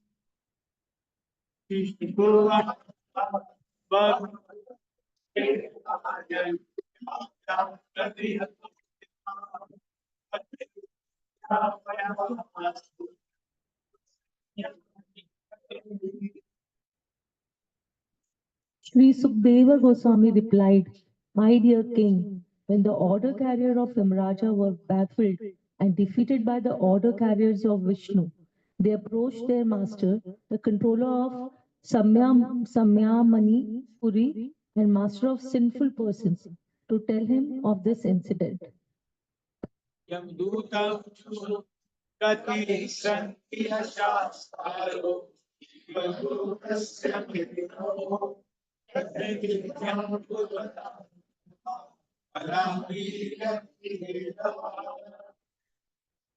The Yamduta said, Our dear Lord, how many controllers or rulers are there in this material world?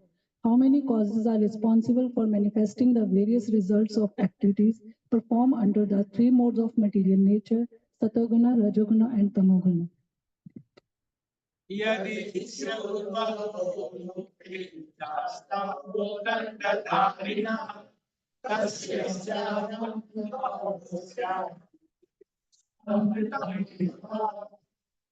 If in this universe there are many rulers and justices who disagree about punishment and reward, their contradictory actions will neutralize each other and no one will be punished or rewarded.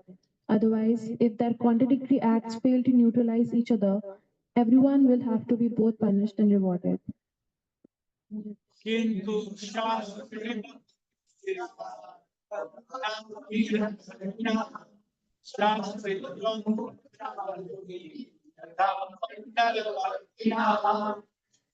The Yamdutas continued, since there are many different karmis or workers, there may be different judges or rulers to give them justice.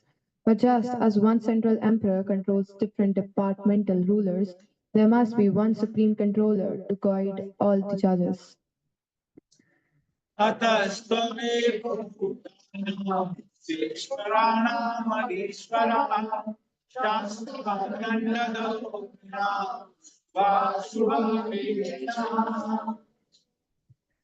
The supreme judge must be one, not many. It was our understanding that you are that supreme judge and that you have jurisdiction even over the demigods.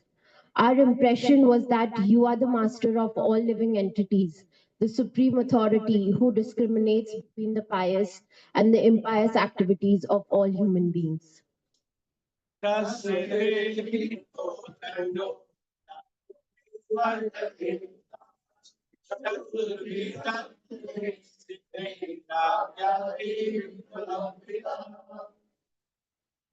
But now we see that the punishment ordained under your authority is no longer effective, since your order has been transgressed by four wonderful and perfect persons.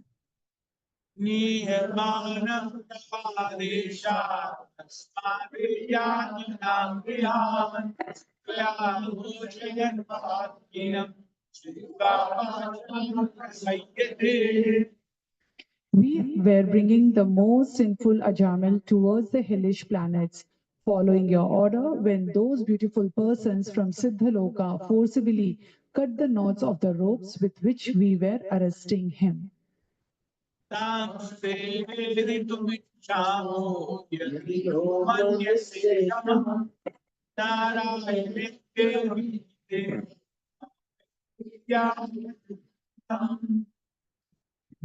As soon as the sinful Ajamila uttered the name Narayana, these four beautiful men immediately arrived and reassured him, saying, "Do not fear, do not fear.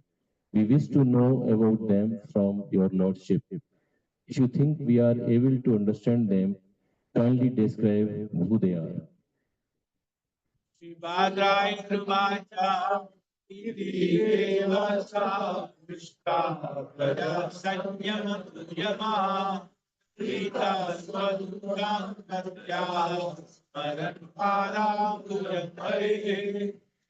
Sri Shukdev Goswami said, thus, having been questioned, Lord Yamraj, the supreme controller of the living entities, was very pleased with his order carriers because of hearing from them the holy name of Narayan. Because of hearing from them the holy name of Narayan. He remembered the lotus feet of the Lord and began to reply.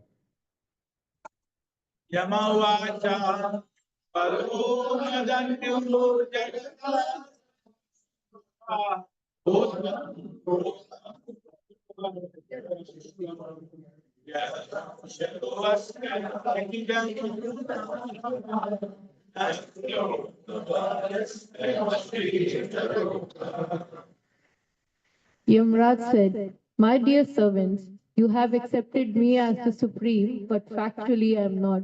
Above me and above all the other demigods, including Indra and Chandra, is the one supreme master and controller. The partial manifestations of his personality are Brahma, Vishnu, and Shiva, who are in charge of the creation, maintenance, and annihilation of this universe. He is like the two threads that form the length and breadth of a woven cloth. The entire world is controlled by him, just as a bull is controlled by a rope in its nose."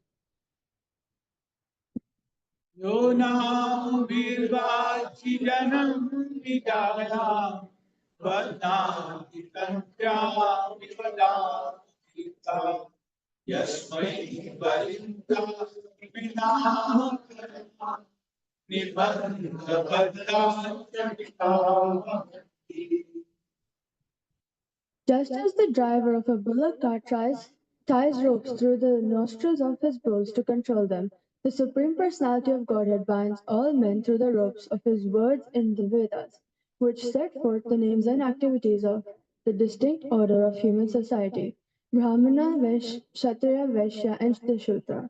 In fear, the members of these orders all worship the Supreme Lord by offering him presentations according to their respective activities.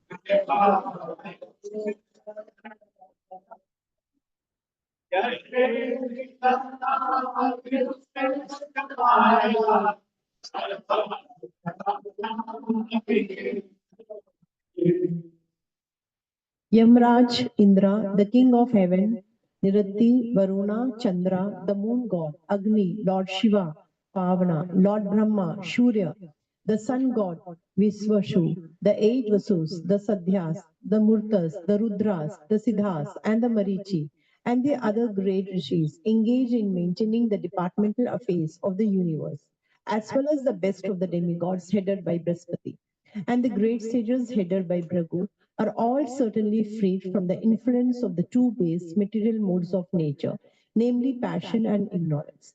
Nevertheless, although we are in the mode of goodness, we cannot understand the activities of Supreme Personality of Godhead.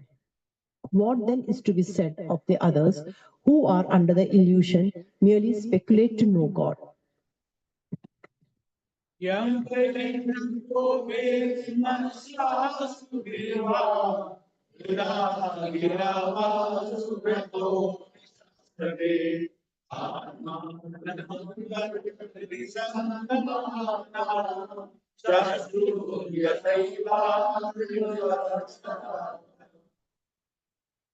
As the different limbs of the body cannot see the eyes, the living entities cannot see the Supreme Lord, who is situated as the super soul in everyone's heart.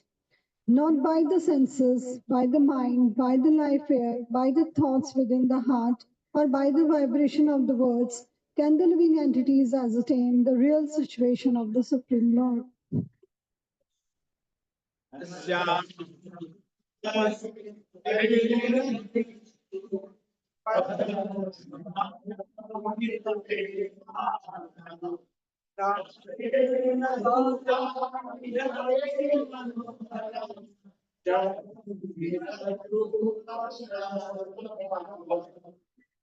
The Supreme Personality of Godhead is self-sufficient and fully independent. He is the master of everyone and everything, including the illusionary energy.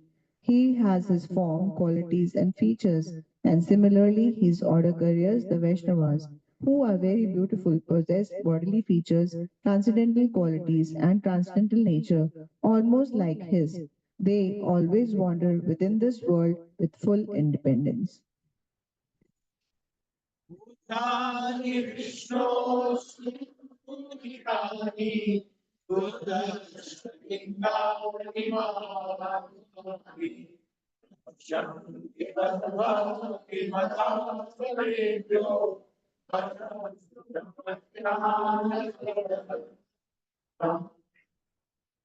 The order carriers of Lord Vishnu, who were worshipped even by the demigods, possess wonderful bodily features exactly like those of Vishnu and are very rarely seen. The Vishnu Dutas protect the devotees of the Lord from the hands of enemies, from envious persons, and even from my jurisdiction, as well as from natural disturbances.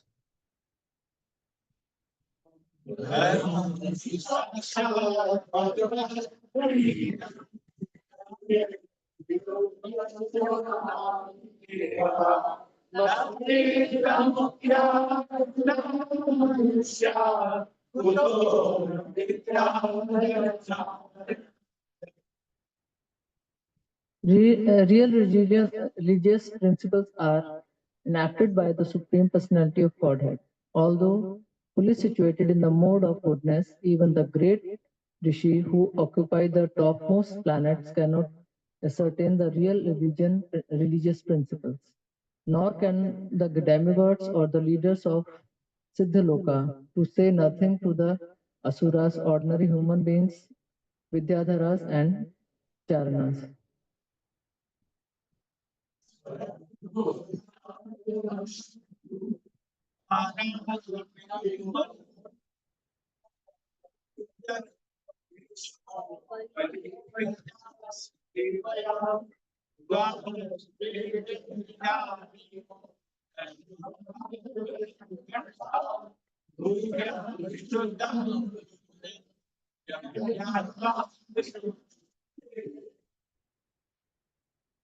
Lord Brahma, Bhagwan Narada, Lord Shiva, the four Kumaras, Lord Kapila, the son of Devahuti, Swambhuva Manu, Prahlad Maharaj, Janka Maharaj, Grandfather Bhishma, Bali Maharaj, Shukdeva Goswami, and I myself know the real religious principle.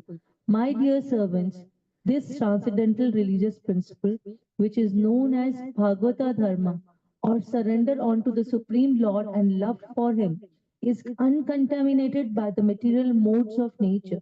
It is very confidential and difficult for ordinary human beings to understand.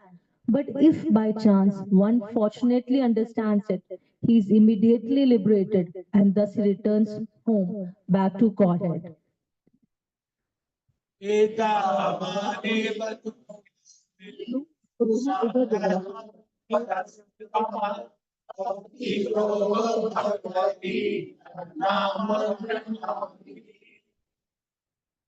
Devotional service, beginning with the chanting of the holy name of the Lord, is the ultimate religious principle for the living entity in human society. Devotional service, beginning with the chanting of the holy name of the Lord, is the ultimate religious principle for the living entity in human society.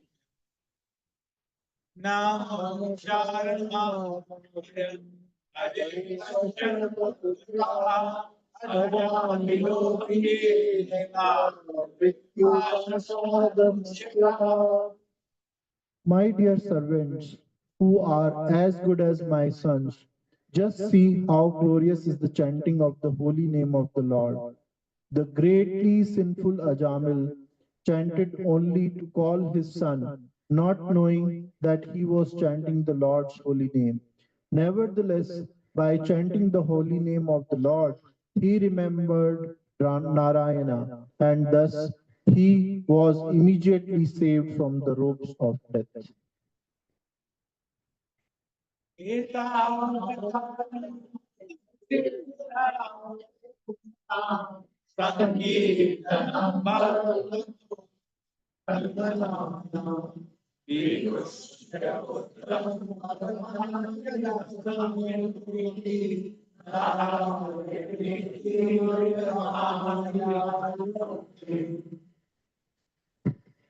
Therefore, it should be understood that one is easily relieved from all sinful reactions by chanting the holy name of the Lord and chanting of his qualities and activities. This is the only process recommended for relief from sinful reactions. Even if one chants the holy name of the Lord with improper pronunciation, he will achieve relief from material bondage. If he chants without offenses. Ajamila, for example, was extremely sinful, but while dying, he merely chanted the holy name, and although calling his son, he achieved complete liberation because he remembered the name of Narayana.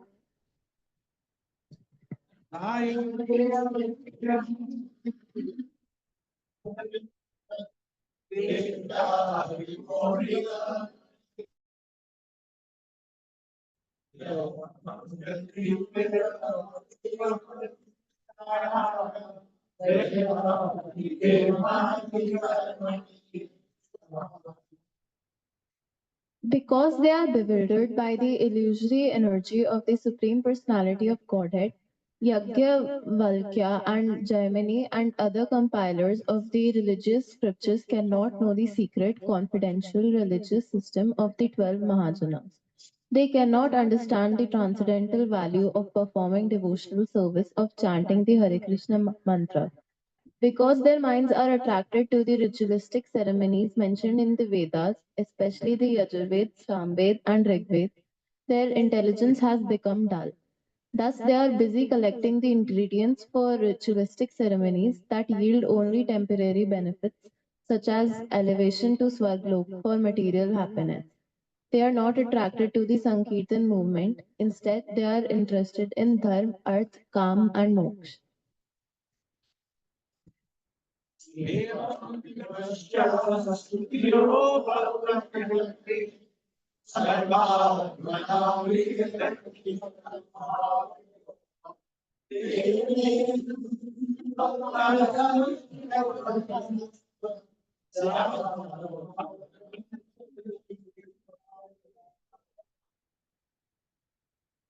Considering all these points, therefore, intelligent men decide to solve all problems by adopting the devotional service of chanting the holy name of the Lord, who is situated in everyone's heart and who is a mine of all auspicious qualities. Such persons are not within my jurisdiction for punishment. Generally, they never commit sinful activities, but if they by mistake or because of bewilderment or illusion, they sometimes commit sinful acts. They are protected from sinful reactions because they always chant the Hare Krishna Mahamantra.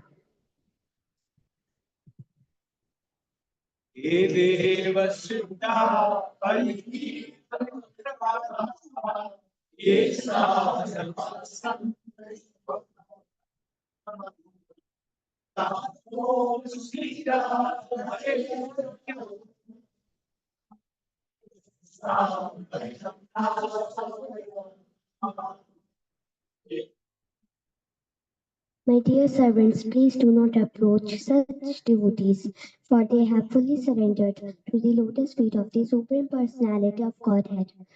They are equal to everyone, and their narrations are sung by the demigods and the inhabitants of Siddhaloka. Please do not even go near them. They are always protected by the club of the Supreme Personality of Godhead, and therefore Lord Brahma and I and even the time factor are not competent to chastise them.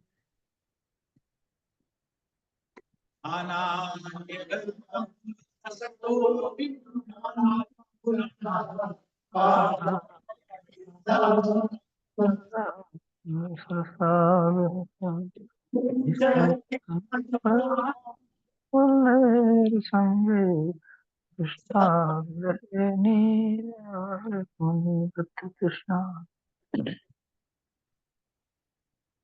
Paramhansas are exalted persons who have no taste for material enjoyment and who drink the honey of the Lord's lotus feet. My dear servants, bring to me for punishment only persons who are averse to the taste of that honey, who do not associate with Paramhansas, and who are attached to family life and worldly enjoyment, which form the path to health.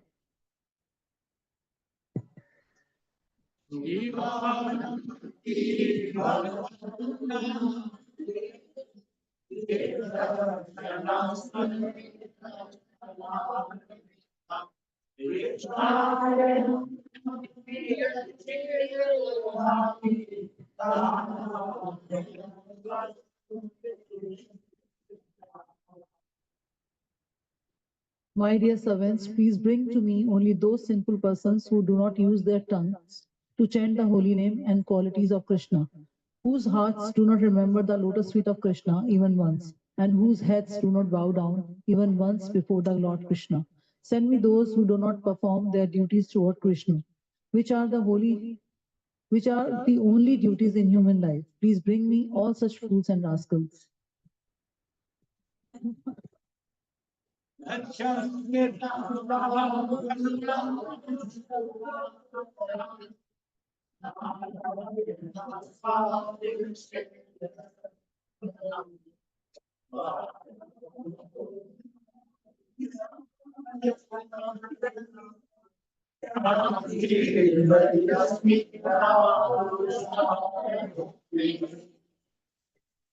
Then Yamraj, considering himself and his servants to be offenders, spoke as follows, begging pardon from the Lord.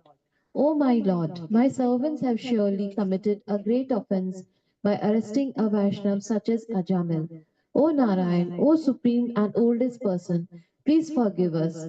Because of our ignorance, we failed to recognize Ajamil as a servant of your lordship, and thus we have certainly committed a great offense, and therefore with folded hands we beg your pardon. My Lord, since you are supremely merciful and are always full of good qualities, please pardon us. We offer our respectful obeisances unto you.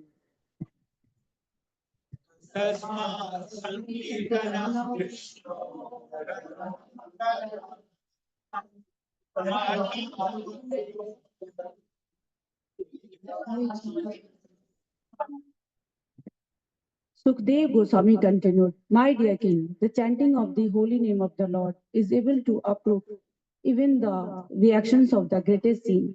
Therefore, the chanting of the Sankirtan movement is the most auspicious activity in the entire universe. Please try to understand this so that others will take it seriously.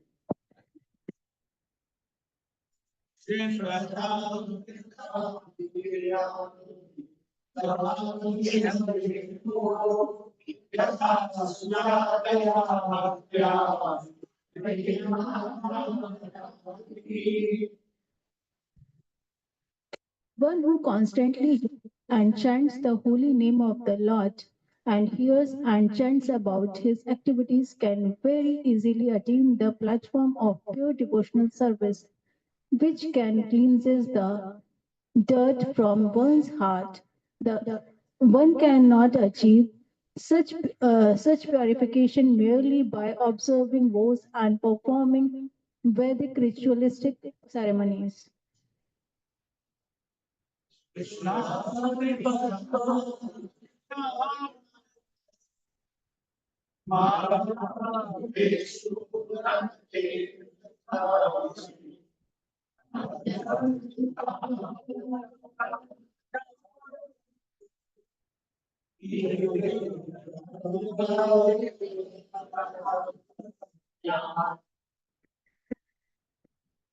Devotees who always lick the honey from the lotus feet of Lord Krishna do not care at all for material activities, which are performed under the three modes of material nature, and which bring only misery.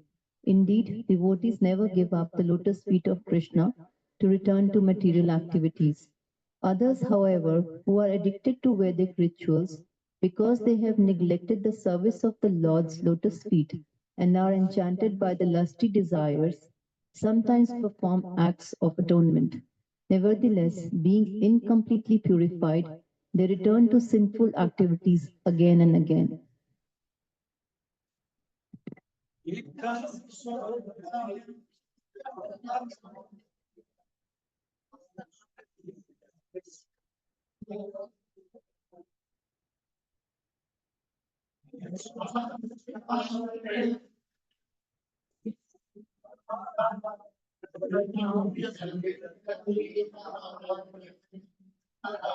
Actually, the melody is different. We are singing differently.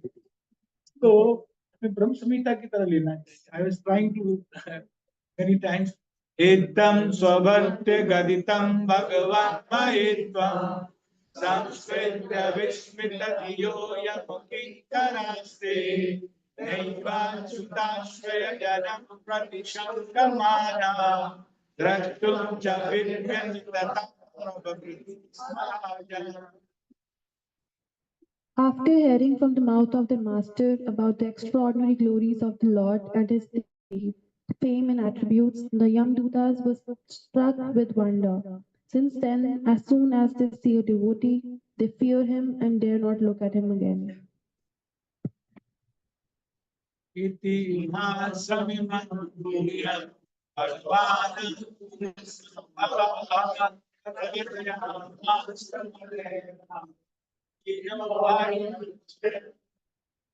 When the great sage Agastya Kumbha was residing in the Malaya hills and worshipping the Supreme Personality of Godhead, I approached him and he explained to me this confidential history. Hare Krishna, Krishna Krishna, Hare Hare Rama,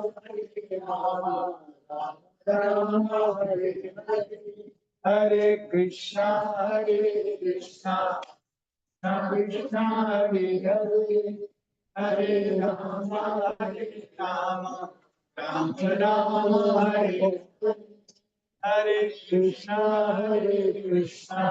Krishna Krishna, Hare Hare Rama, is that too close for us? Hare Krishna, Krishna. Yeah, isn't that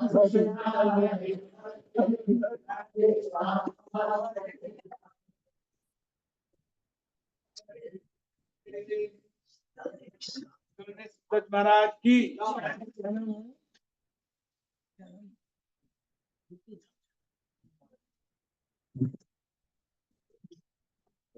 Or you move it so it doesn't make a big rumble.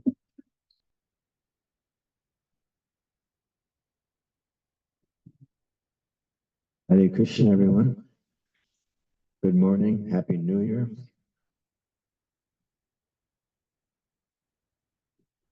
I can't think of a better way to bring in the new year besides getting together with a group of like-minded people who are striving to end the cycle of repeated birth and death by taking shelter of the lotus feet of Guru Krishna, especially through the teachings of Srimad Bhagavatam, which are the shining light in this age of Kali Yuga. It's definitely a wonderful way to, and this is maybe the best. No, okay. Dallas, we do Pushpanjali Devi. Abhishek, Pushpanjali Abhishek at noon. And that's very nice. We get to put our head on the feet of the deity. All kinds of things. So what is your impression of this section of the Srimad Bhagavatam? Anybody like to share some thoughts, some realizations, or reflections? Out of the three, okay, I'll make it easier. What out of the three chapters we just recited, raise your hand if you like the first chapter best. Nobody? Okay, oh, one person, two people. Now we're getting some voters here. Okay, two out of the group. Who liked the second chapter the best? One, two, three. Oh, yeah, now we're getting. And who liked you liked the second chapter very much, huh? Right? Okay. So who liked the third chapter the best? Who didn't like it at all? Because there's many. Some hands didn't go up. I was very interested in the beginning chapter, although all chapters, as many voted for all three. But in the history of Ajamila,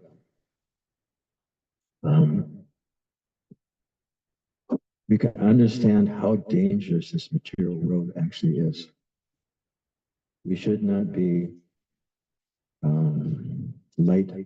being lighthearted, that's not bad. But not losing our focus within the heart on the Supreme Personality of Godhead in anything and everything that we do. Because we don't know that at any moment a crisis can happen. It can happen, and it will happen. It's just a matter of when. The project, the younger years of Ajamil were very much engaged in religious activities. In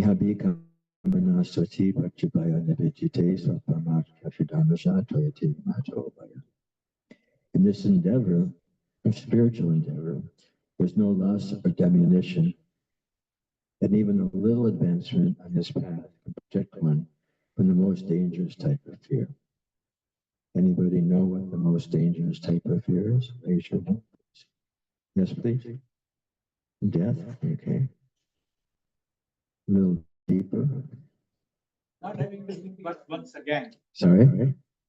Not taking the human birth. Yeah, one such thing. You want to take a frog birth? Gazelle birth? Elephant birth? The birth. You said you did not to take a human body, but you want to take a bird body, an animal body. You didn't say. Most dangerous to fall again in the cycle. Yes. In any species. In any species of life, we read here that no matter what form of body you have, you're subjected to birth, death, old age, and disease, and especially the animals, because they have less intelligence, and we misuse our intelligence. We don't have the same fear as an animal, because we tend to come under the control of the material modes of nature. And in that bewilderment, prakriti kriyamanani guna karmani sarvashaha ahankara vibhutama kartaham etim. Because we're bewildered by the material modes of material nature. We are completely covered. Borjam Prabhu gave a class many months ago, quite some time ago, explaining how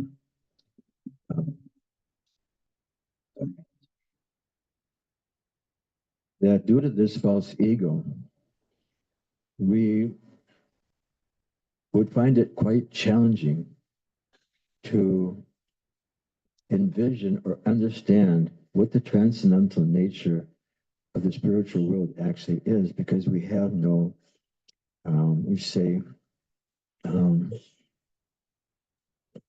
we don't experience, we don't see that in the material world.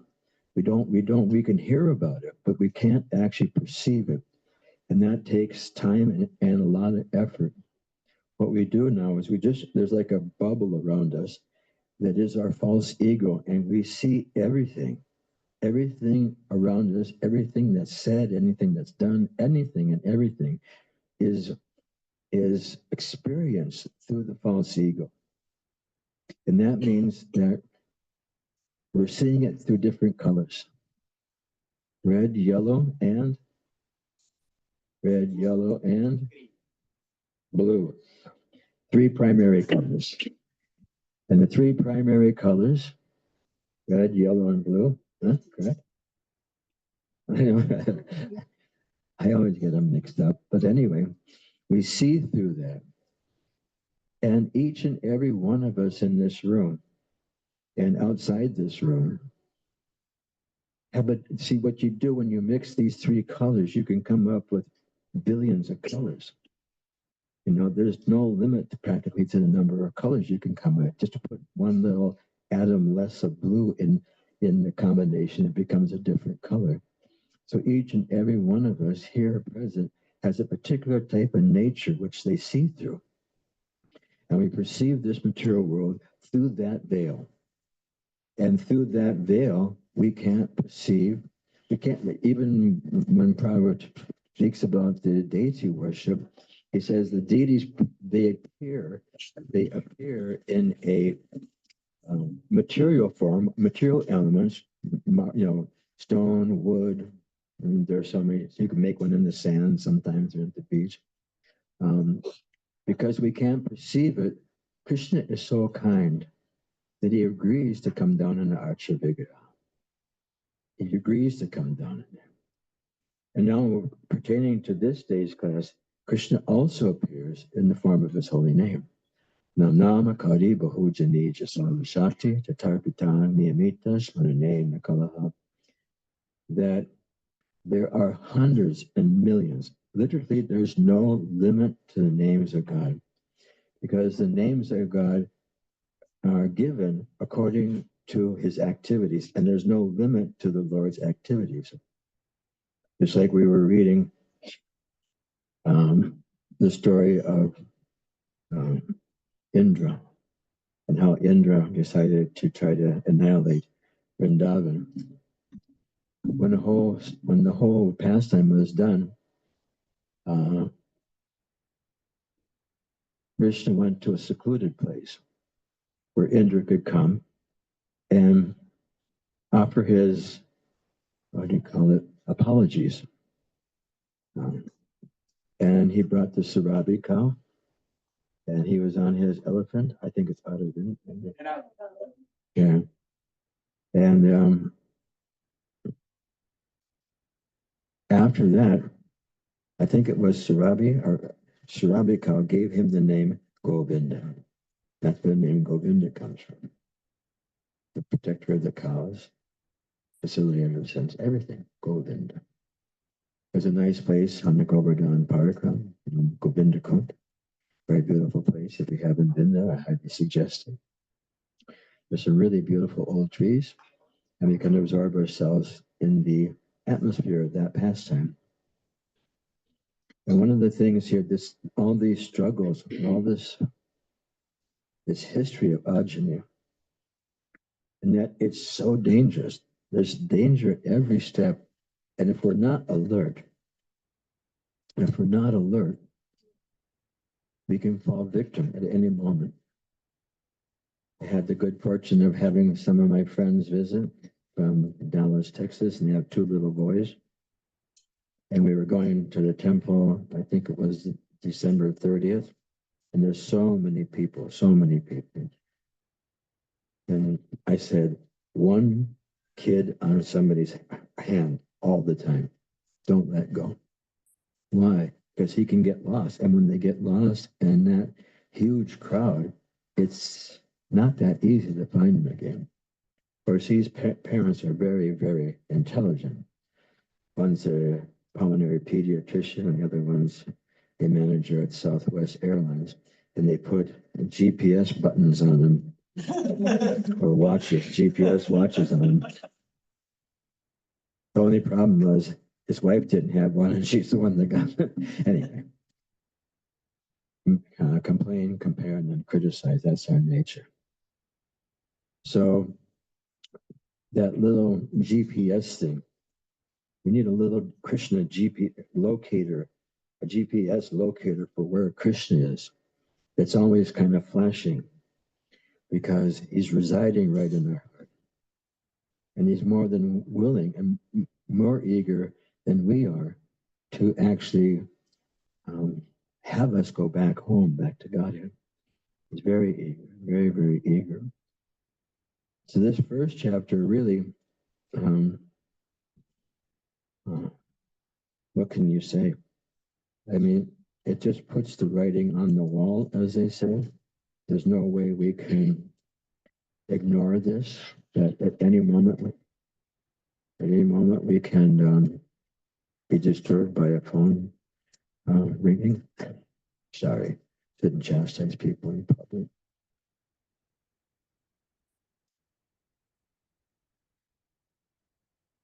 There was something about the phone ringing. If you go out to dinner with a group of people, everybody has their phone. The first person that touches their phone pays for the bill. Therefore, you really, really, really want to turn it off because nobody wants to take the bill, especially when you got a lot of guests. Huh? You're going to be doing this? Yeah. What you do is you have one of your friends call one of the people that having the dinner, and then he'll get the thing. Oh, then you can trick him into paying for the dinner.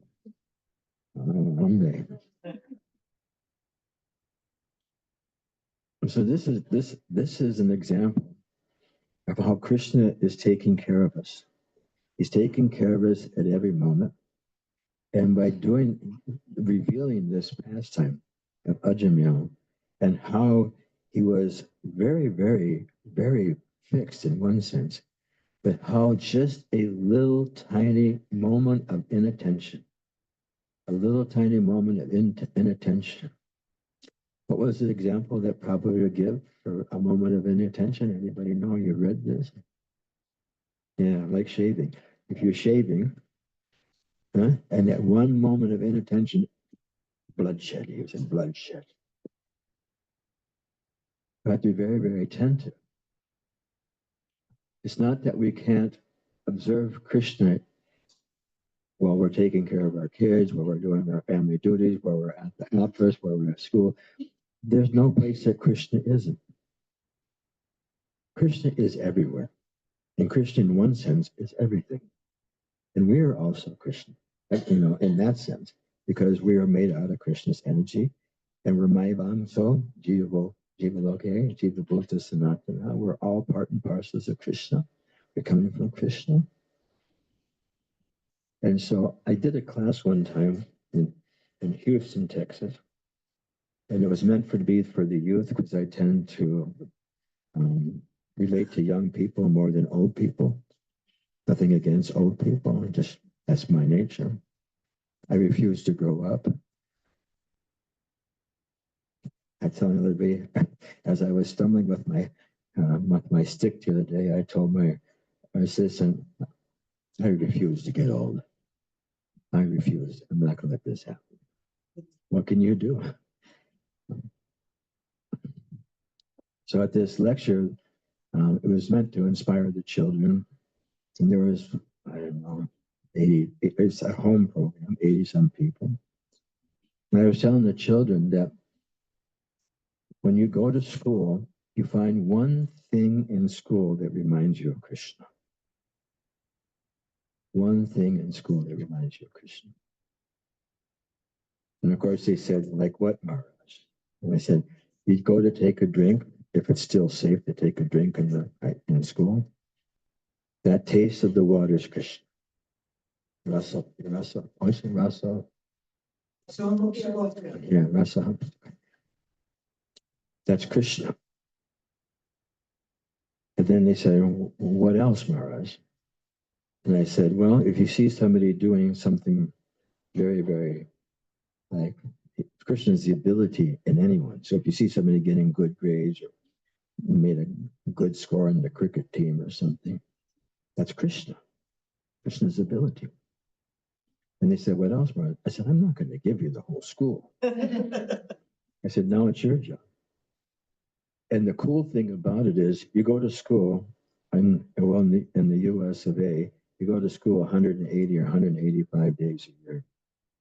So that means by the end of the term, you find Krishna in 185 different places in your school.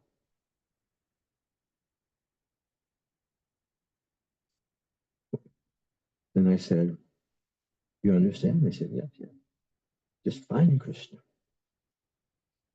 Then I said, okay, parents. The children got the easy one.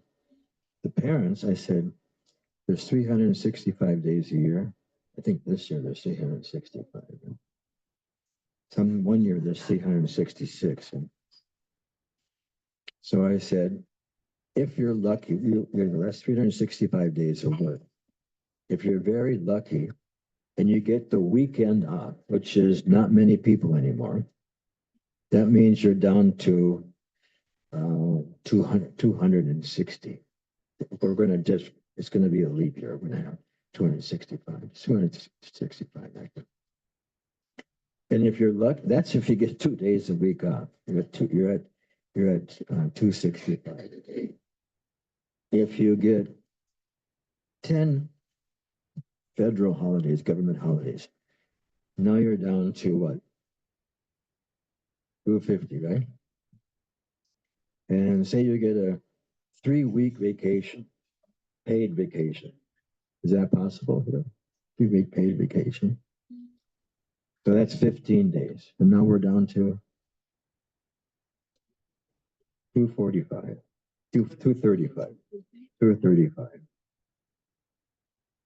And I said, so you have to go to the office or do your business or whatever it is for that amount of time. And by the end of your work year, you will able to see Krishna in 235 places. And you can become so Krishna conscious. Does this make sense? Anybody want to try? Raise your hand if you want to try to find a place for Krishna today. No, thank you. It's not easy. I've been to the beach before for Krishna. And you ever try to count? There's thousands of names of Krishna.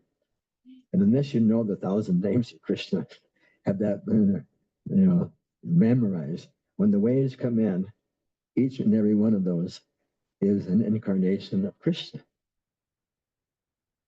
I can probably, because they come in so fast, you don't have time to think. You have to just rattle them off, and you can't get very far. So these things are there for us. I was listening to a lecture recently, and Prabhupada was taking a walk. I'm not quite sure where the lecture was. And a jet airplane went over, and Prabhupada says, I hear Krishna. Has anybody ever heard Krishna when a jet goes over? Because Krishna's ether, and ether goes through, that's how sound works. Sound works through ether. Prabhupada immediately said, I'm hearing Krishna. That means he's always Krishna conscious. Waking everybody up with my thermos.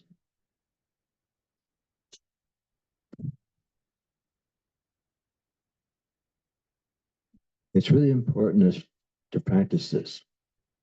I may have worn this analogy out, and if you've heard it before, don't throw rotten tomatoes. You're driving in your car, if you have a car, or you're driving on your scooty, or you're driving on your bicycle, and something it stops working. Say your car stops working. You get out of the car, you open the hood, and you look. And you look, and you just say, it's Vrindavan, what can you do? Then you call the mechanic. The mechanic opens the hood, he moves a few things, and the car goes. What's the difference between my looking at the problem and the mechanics looking at the problem. What's the difference? He's been trained. Yeah, he's been trained to see the engine, what is wrong with it. So in the same way, if we train ourselves, if we actually take the time to train ourselves to be conscious of Krishna, be aware of Krishna. And when you really think about it, I mean, there was a time when Prabhupada was in San Francisco, and they asked Prabhupada, this is like 1967, so you have to understand, this is like the hippie time. Then it's like Hippie Hill. This is San Francisco, and you got Hippie Hill. One time Prabhupada was asking the Dallas airport, he said, what would happen if everybody becomes Krishna conscious? Like he's thinking the whole world would be on the street chanting Hare Krishna, begging, with books and stuff like that. What would happen? Almost like there'd be no more hippies. So this young, what they call the first people that interviewer, the person interviewing Prabhupada, he said, well, what's a hippie? Prabhupada says, you know better than me, something extraordinary.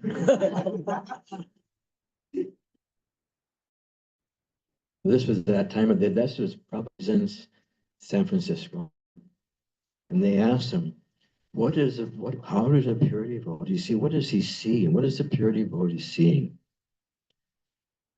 Is he seeing the super soul, kind of like, in those days they had kaleidoscopes and everything was psychedelic. Is it like a kaleidoscope, or are you seeing Krishna and the cowherd boys? You're seeing Krishna with the gopis?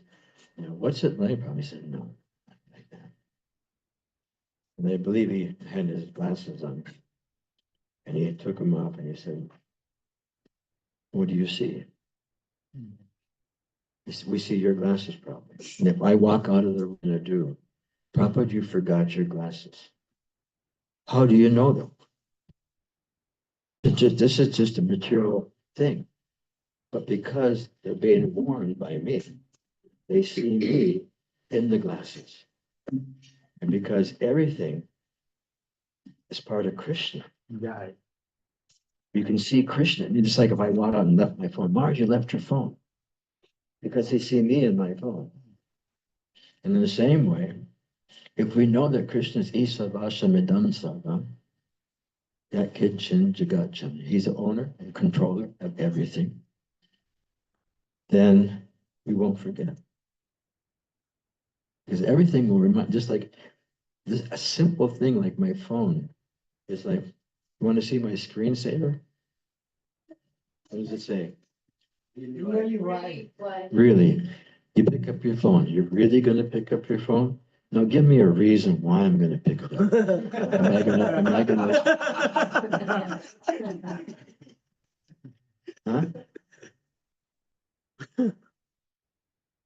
Are you just going to scroll? Or are you going to look up something in the Bhagavatam? I mean, there's no limit to what you can do on the phone nowadays. So we can train ourselves. Voluntary training, that's what Bhakti Yoga is. It's a training camp. Train us to always see Krishna. Is there a limit? We can have the 5 minutes. 5 minutes? I was thinking 5 more hours. 5 more. Then that will be real good New Year Day. It'll take me a few minutes to get through two more chapters, just a few. Anybody hungry? Raise your hand. Put them down. Put them down.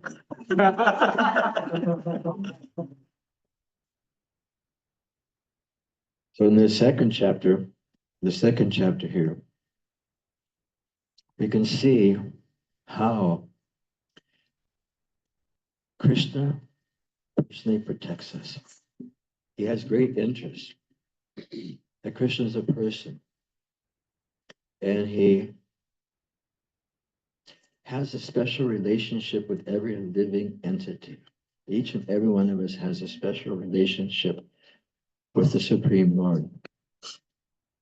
And if we can learn to see the person and how Krishna is personally in our life, directing, correcting, all these different things, then we can become more and more Krishna conscious. This is meant to enliven us. That even though Ajamila had fallen so far, still Krishna was there. Krishna allowed to chant the holy name.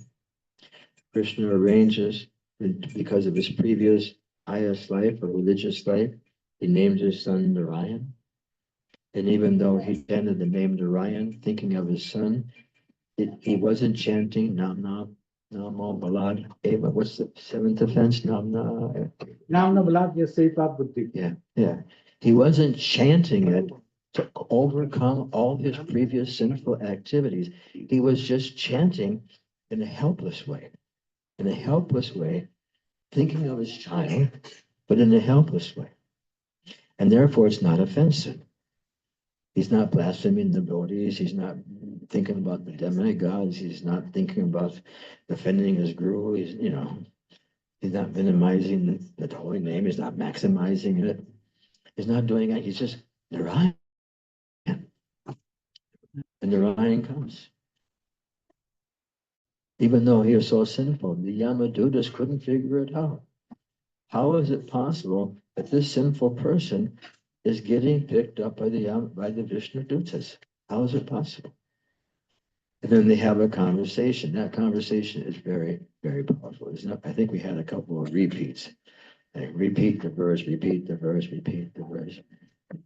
There's nothing better we can do with our life than chant the holy names of the Lord.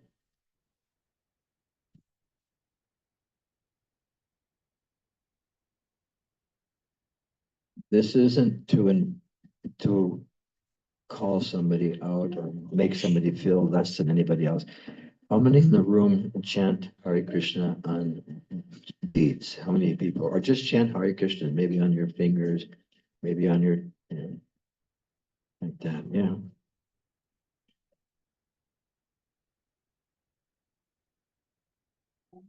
This holy name actually, Cheta Darbana Arjuna. This is what they're talking about. The Vishnu Dojas told them that the chanting of the holy name, and this isn't an invitation to commit sins, because if you do this, then you're going to commit the seventh offense and you're going to be in trouble, because it may not work. But simply by chanting the holy name of the Lord, all inauspiciousness can just depart from our consciousness. All inauspiciousness. And all auspiciousness can appear within our heart. And when we speak of auspicious and inauspicious, these things are, in the material world, because the holy name is beyond auspicious. It's beyond auspicious. It's a transcendental sound vibration coming from the spiritual world. Golokera Prema Dan Harinam Sankirtan. That this world, the holy names are descending into this world. And this is another one of Krishna's very kind acts, that he allows the holy name to descend into this world. He doesn't have to, because he wants us to become purified. He allows the holy name, because the holy name is none different than Krishna. The holy name wants us to go back to Godhead, in as much as Krishna wants us to go. It's not any different. It's the same way. It's the same thing. And so Krishna, again, through the venue of the Vishnu Dutas, was very, very prominent in his protection of the devotees and his desire to serve the devotees. We have to understand that inasmuch as we think we want to serve Krishna, Krishna wants to serve us even more. Of course, we're both unlimited, but he's unlimited, and we're just unlimited. I guess, is that how you'd say it? Unlimited, and we're just unlimited.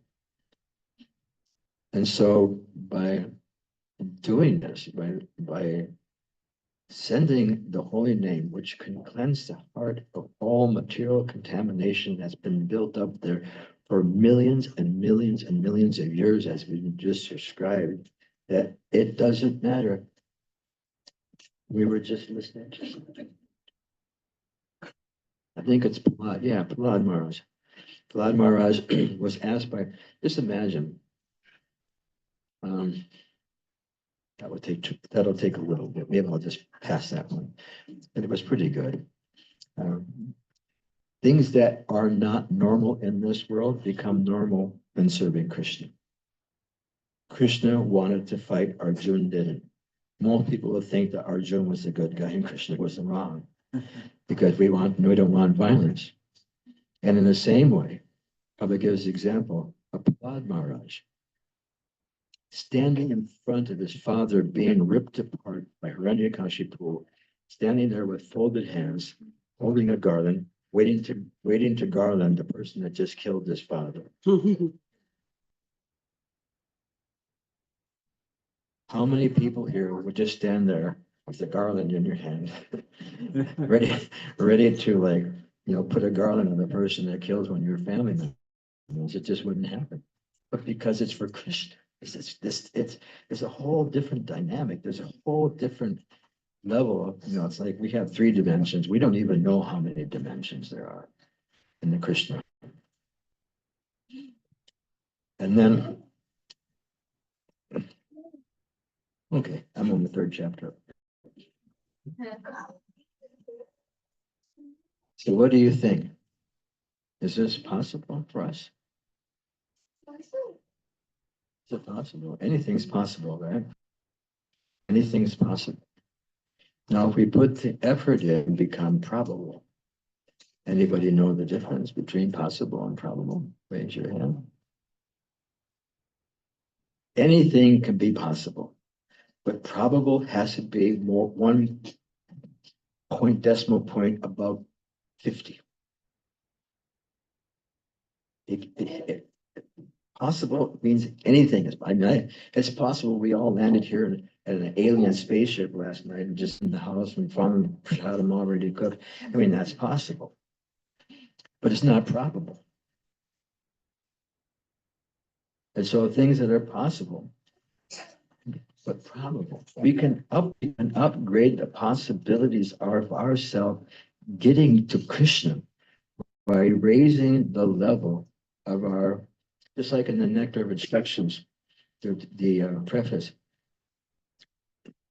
we can tell by the development of a devotee is developed by their attitude, how they perform devotional service.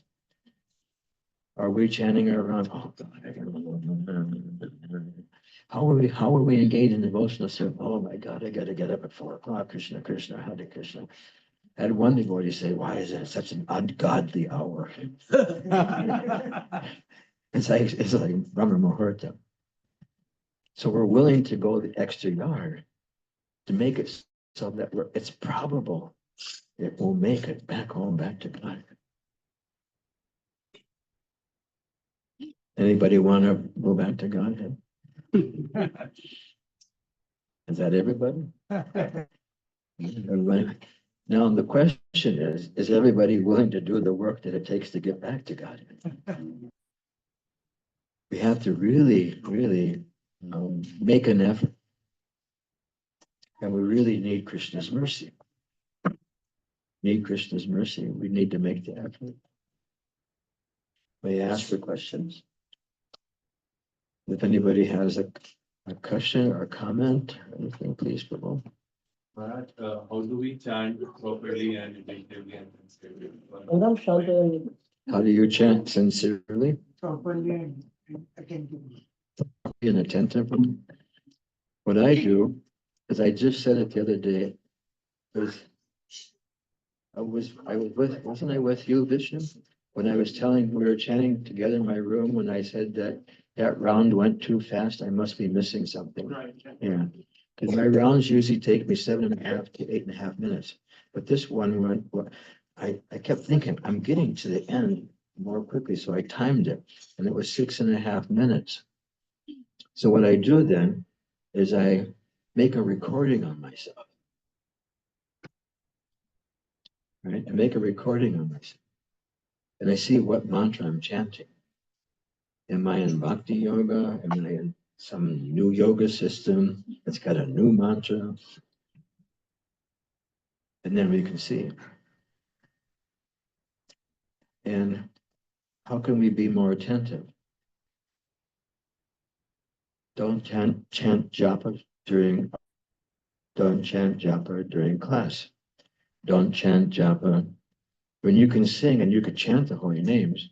This is you can't possibly focus on the eternal nature of the holy name. That we can understand the meanings of the holy name.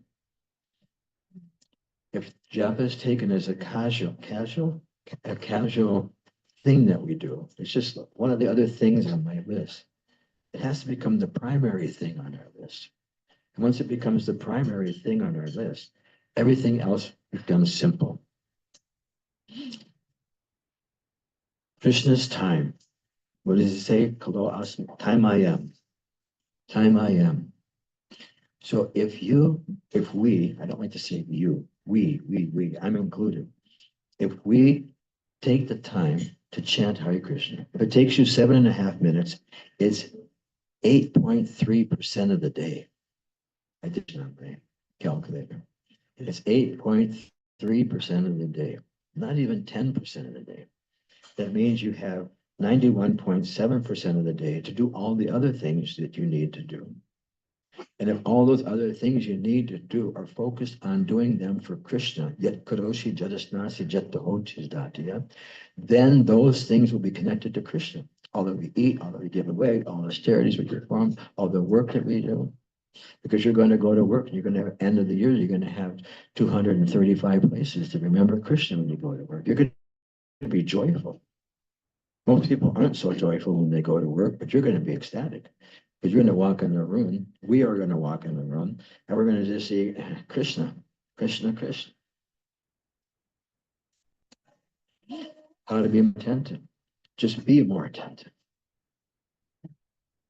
Isn't it? I mean, we have a choice. Krishna gave us free will. It's not his fault. Because without free will, we don't have any independence. That means we'd have to be in jail in the spiritual world, even though we wanted to leave.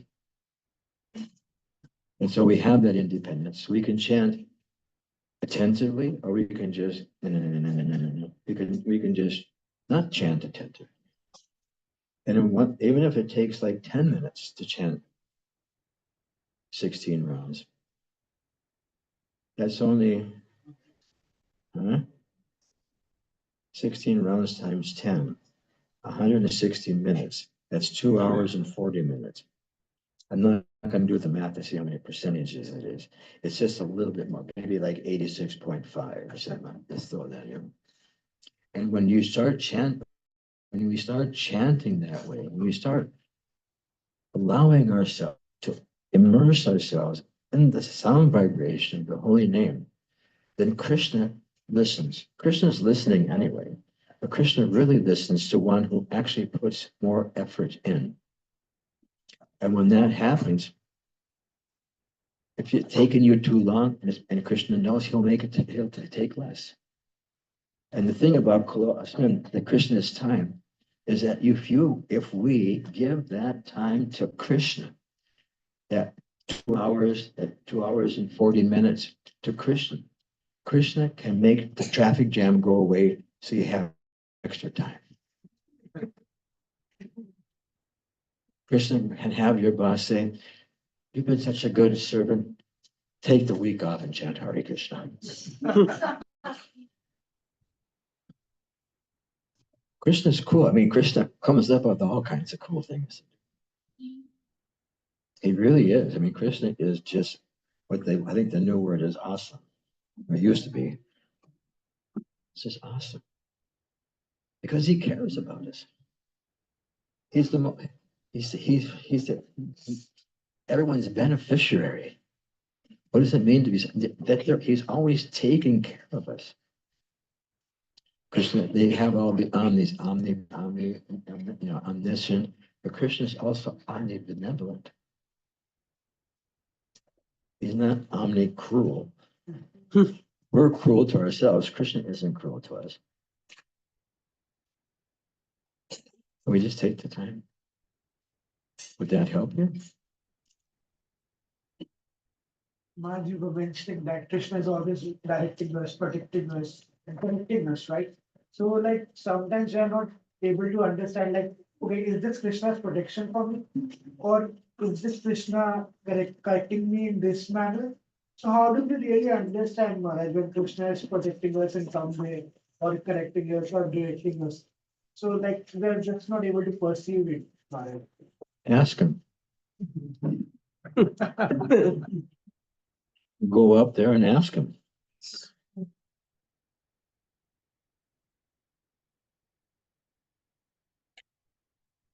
I've been in Vrindavan too long. It's just brunch. I would suspect that anyone who is experiencing something that could be Krishna's mercy or just something else knows that it's not something else. Because no matter what it is, it's Krishna. Because the super soul's there, and he's the observer, and he's the permitter. And the idea, it was either myself or Brahmatirtha or Rita Ananda Maharaj came up with this slogan, paralysis by analysis. If you sit there and think, no, is this Krishna's mercy on me, or is this, what am I supposed to, you waste about, how many days you waste thinking about things instead of thinking about Krishna. We have every opportunity to think of Krishna.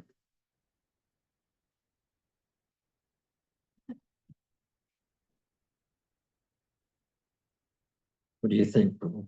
That's right. Yeah, the best answer is you go, Prabhu. You should go and ask him, and then never return back. When they get up there, send us a message because we're all looking for the answer. Anything else? Please. Hare Krishna. Happy New Year. Sorry? I have a question on the story that we discussed. So there was one place where it was mentioned that Ajamil was trying to Ajamil was trying to intelligence and trying to pray. But then also the Cupids attack. Yeah. Right? So I was just trying to understand that the maximum that one can do, the intelligence that so how can he could have avoided the attack? Yeah. How could he avoid it? It's very difficult because desire is a very powerful thing.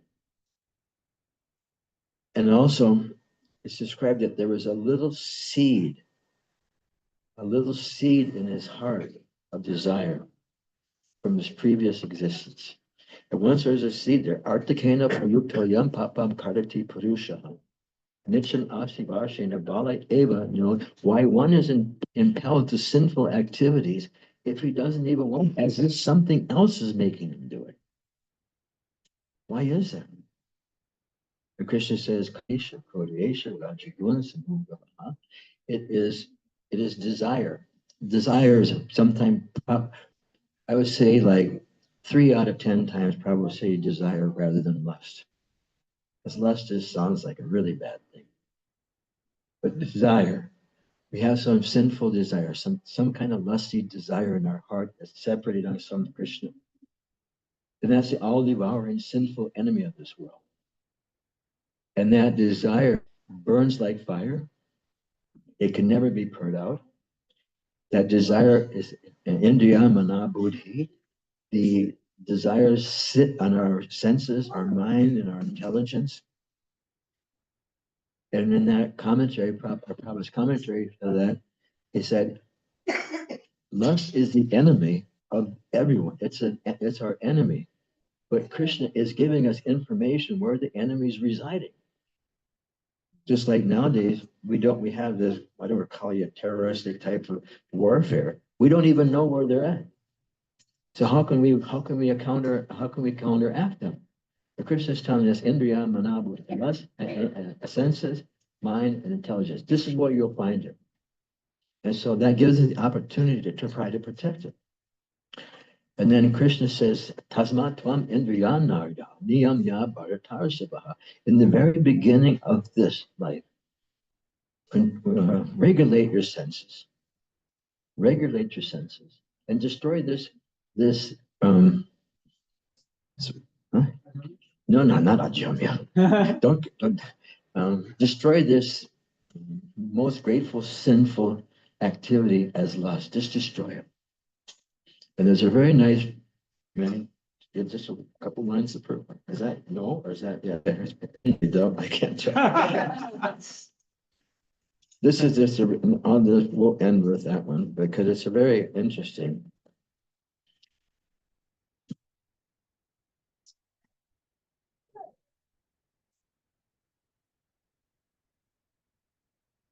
Oh, that's gone too far. Tasmat tvam indriyanyarda niyam ya bharatavashiva papmanam ajihihenam jnana vijnana nasanam. Therefore, Arjuna, best of the Bhartas, in the very beginning, curbed this great sinful sin lust by regulating the senses and slay this destroyer of knowledge and realization.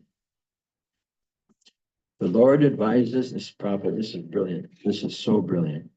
The Lord advises Arjuna to regulate the senses from the very beginning so that he could curb the greatest sinful enemy, lust. Now listen to this part, which destroys the urge for self-realization. In other words, even if we have a little desire to perceive, to grow spiritually, this karma can destroy even the urge of self-realization, and then it destroys specifically knowledge of the self. It destroys the knowledge of who we are. And if we know who we are, then we'll act according to who we are. If we think we're something other than that, we think we're this material body, then if you see a lusty suitor or something like that, you may think, oh, that's not a bad idea. But if you know who you are, if we know who we are, then we're protected from that. How many can I take the hand on that? One more hand? Yes, one more questions you can ask. On text 8, it says about Ajamila was, although the chanting was not pure, it was without potency. Yes. Maharaj, what is pure chanting? Without offense. So then that statement said it was not pure, but it was without offense. Yeah, it's without offense. When we chant without offense, we can come to the point of purity. Purity is seeing Krishna. That's what I thought when I did. Offenseless chanting is pure chanting, but the text says. Yeah, I understand, but it comes to pure chanting. Just like with, yeah. He was in a helpless condition. In other words, what else did he have? He didn't have anything else. So mine was clear. Mine was completely clear. I was just listening to a lecture from Srila Prabhupada the other day, and he was saying that even if you come to the point where you're not committing any sinful activities in this lifetime, still your activities that are in the heart for many, many births will spring up and you can I lose words. Interrupt your chanting. Even if you're free, already at this point, you're free from committing sinful activities. But due to the fact that we have latent things in the heart, those things will come up and they'll agitate, they will force us to be just that will go away. And we have to just keep cleansing the heart. Have faith.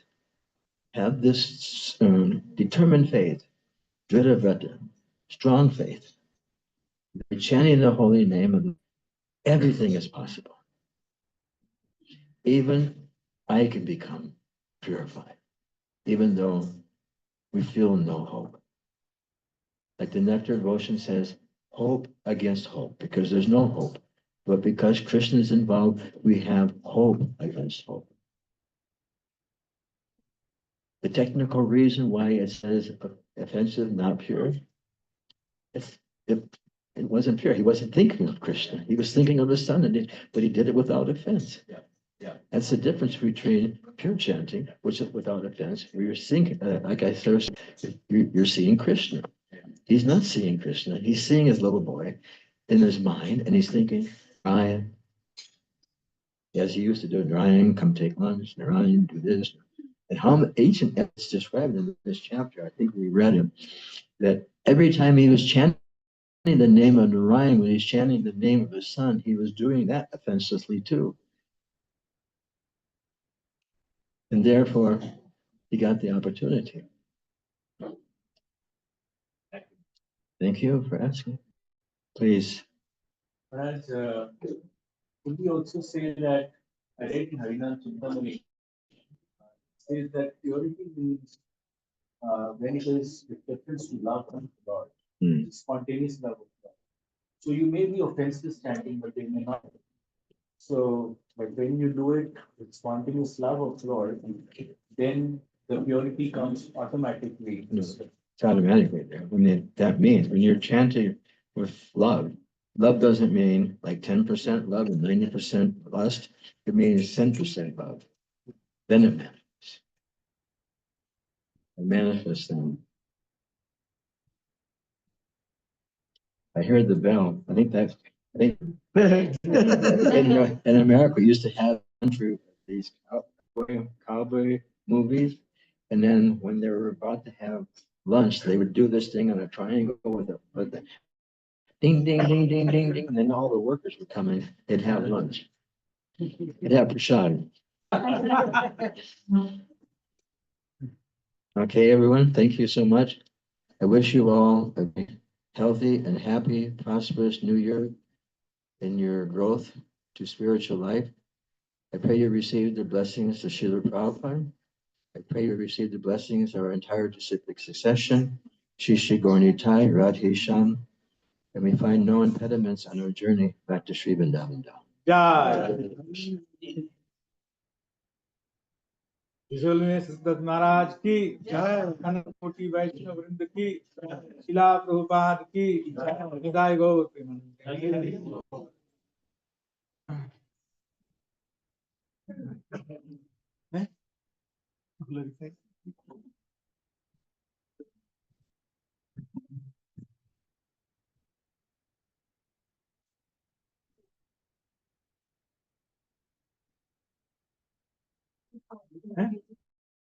No, no, I don't want to say. I don't want to say Prasad and Shila.